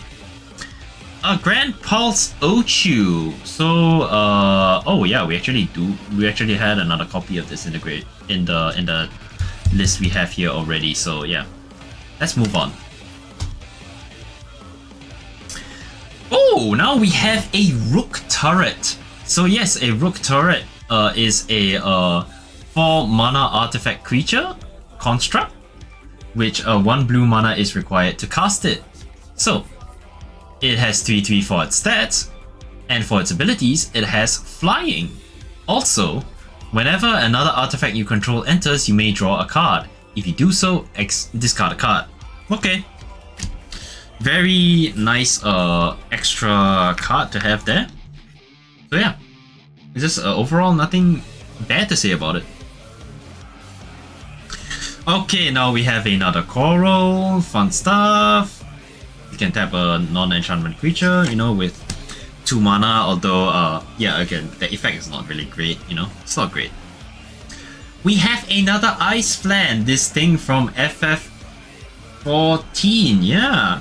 Island Cycling, and when creature enters, stun something, you know. 5/4, very strong, but although you can use it for Island Cycling if you're that desperate, I suppose. Next card, we have Precious Wandering. Yeah, it is a 3 mana instant, and 1 green mana is required to cast it. Search your library for a basic land or a town card. Oh, I dropped 2 cards. When you search your library this way, put +1/+1. Put a +1/+1 counter on the target you control. Yeah, overall, it is an alright card. Just a ramping card, and you can add a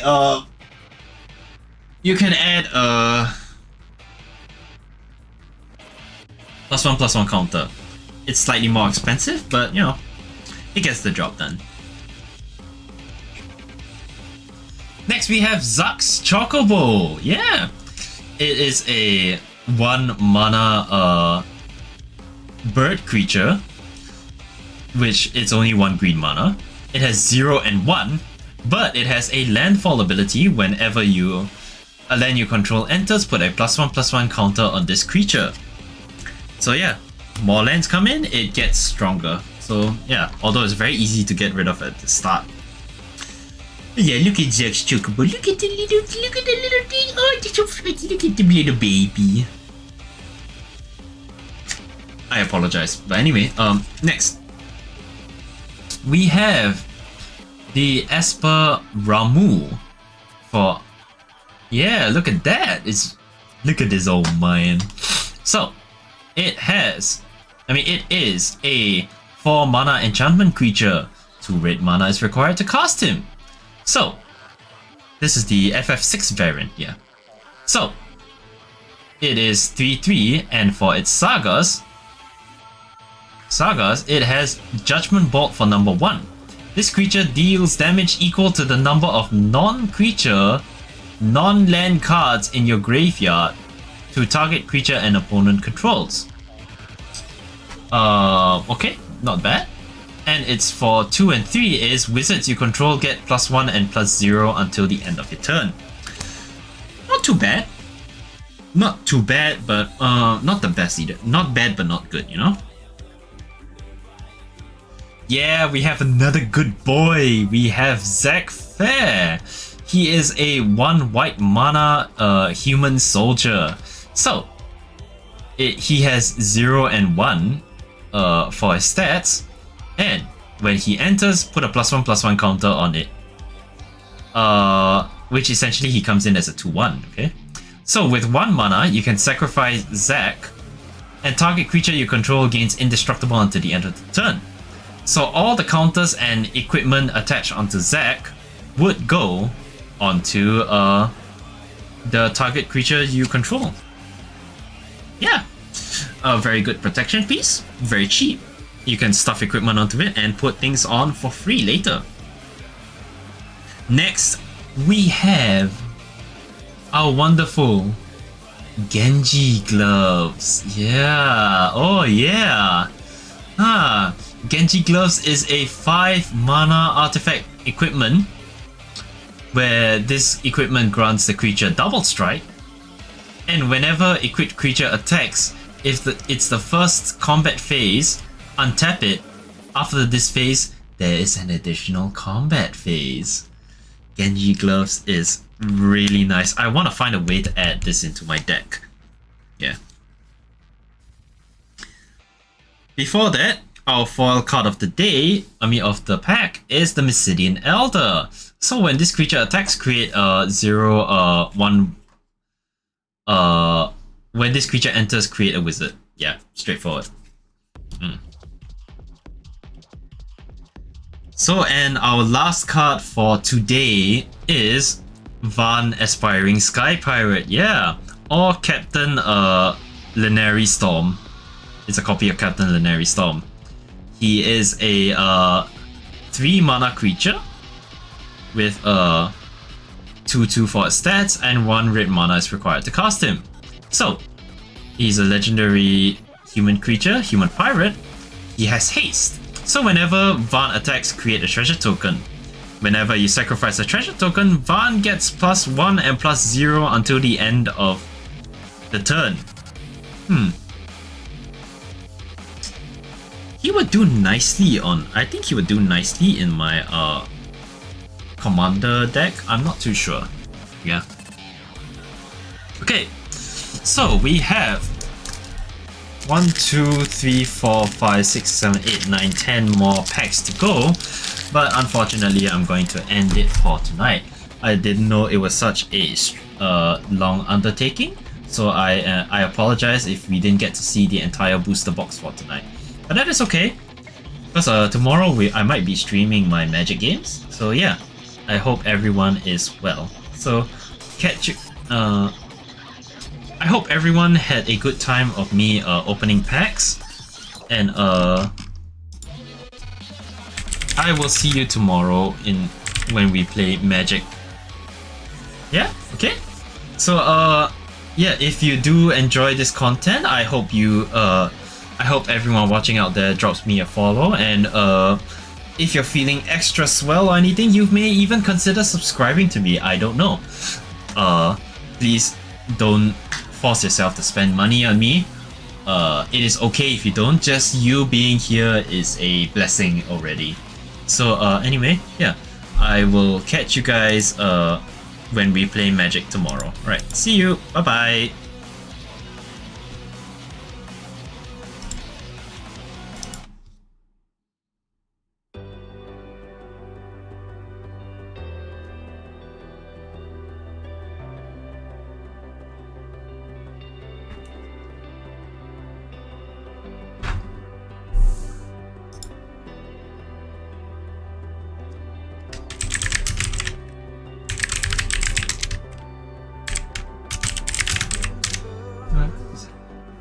Silently drifts on,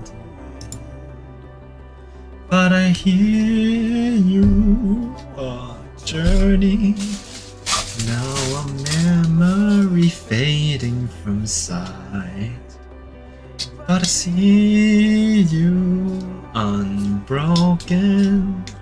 Promises we made so long ago, we're still here unspoken. Requiem for a river of tears, flowing, winding toward eternal sea. And yet a hope remains, guiding, lighting the way. No time for morning rises on a land reborn from the ashes, with the heavens to sunset, blood red skies tranquil after the storm. As shadows turning, wending, always night follows day. The sun will shine again. Walk on, never look back. To you we live tales of loss and fire. Loss and fire and fate. Every word on our hearts engraved. In the dark you will not stray. Forge ahead to the end, we pray.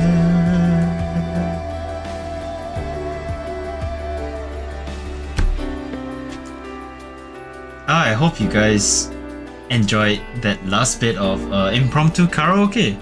So yeah, I do enjoy singing, but I'm really shy, so yeah. Catch you guys.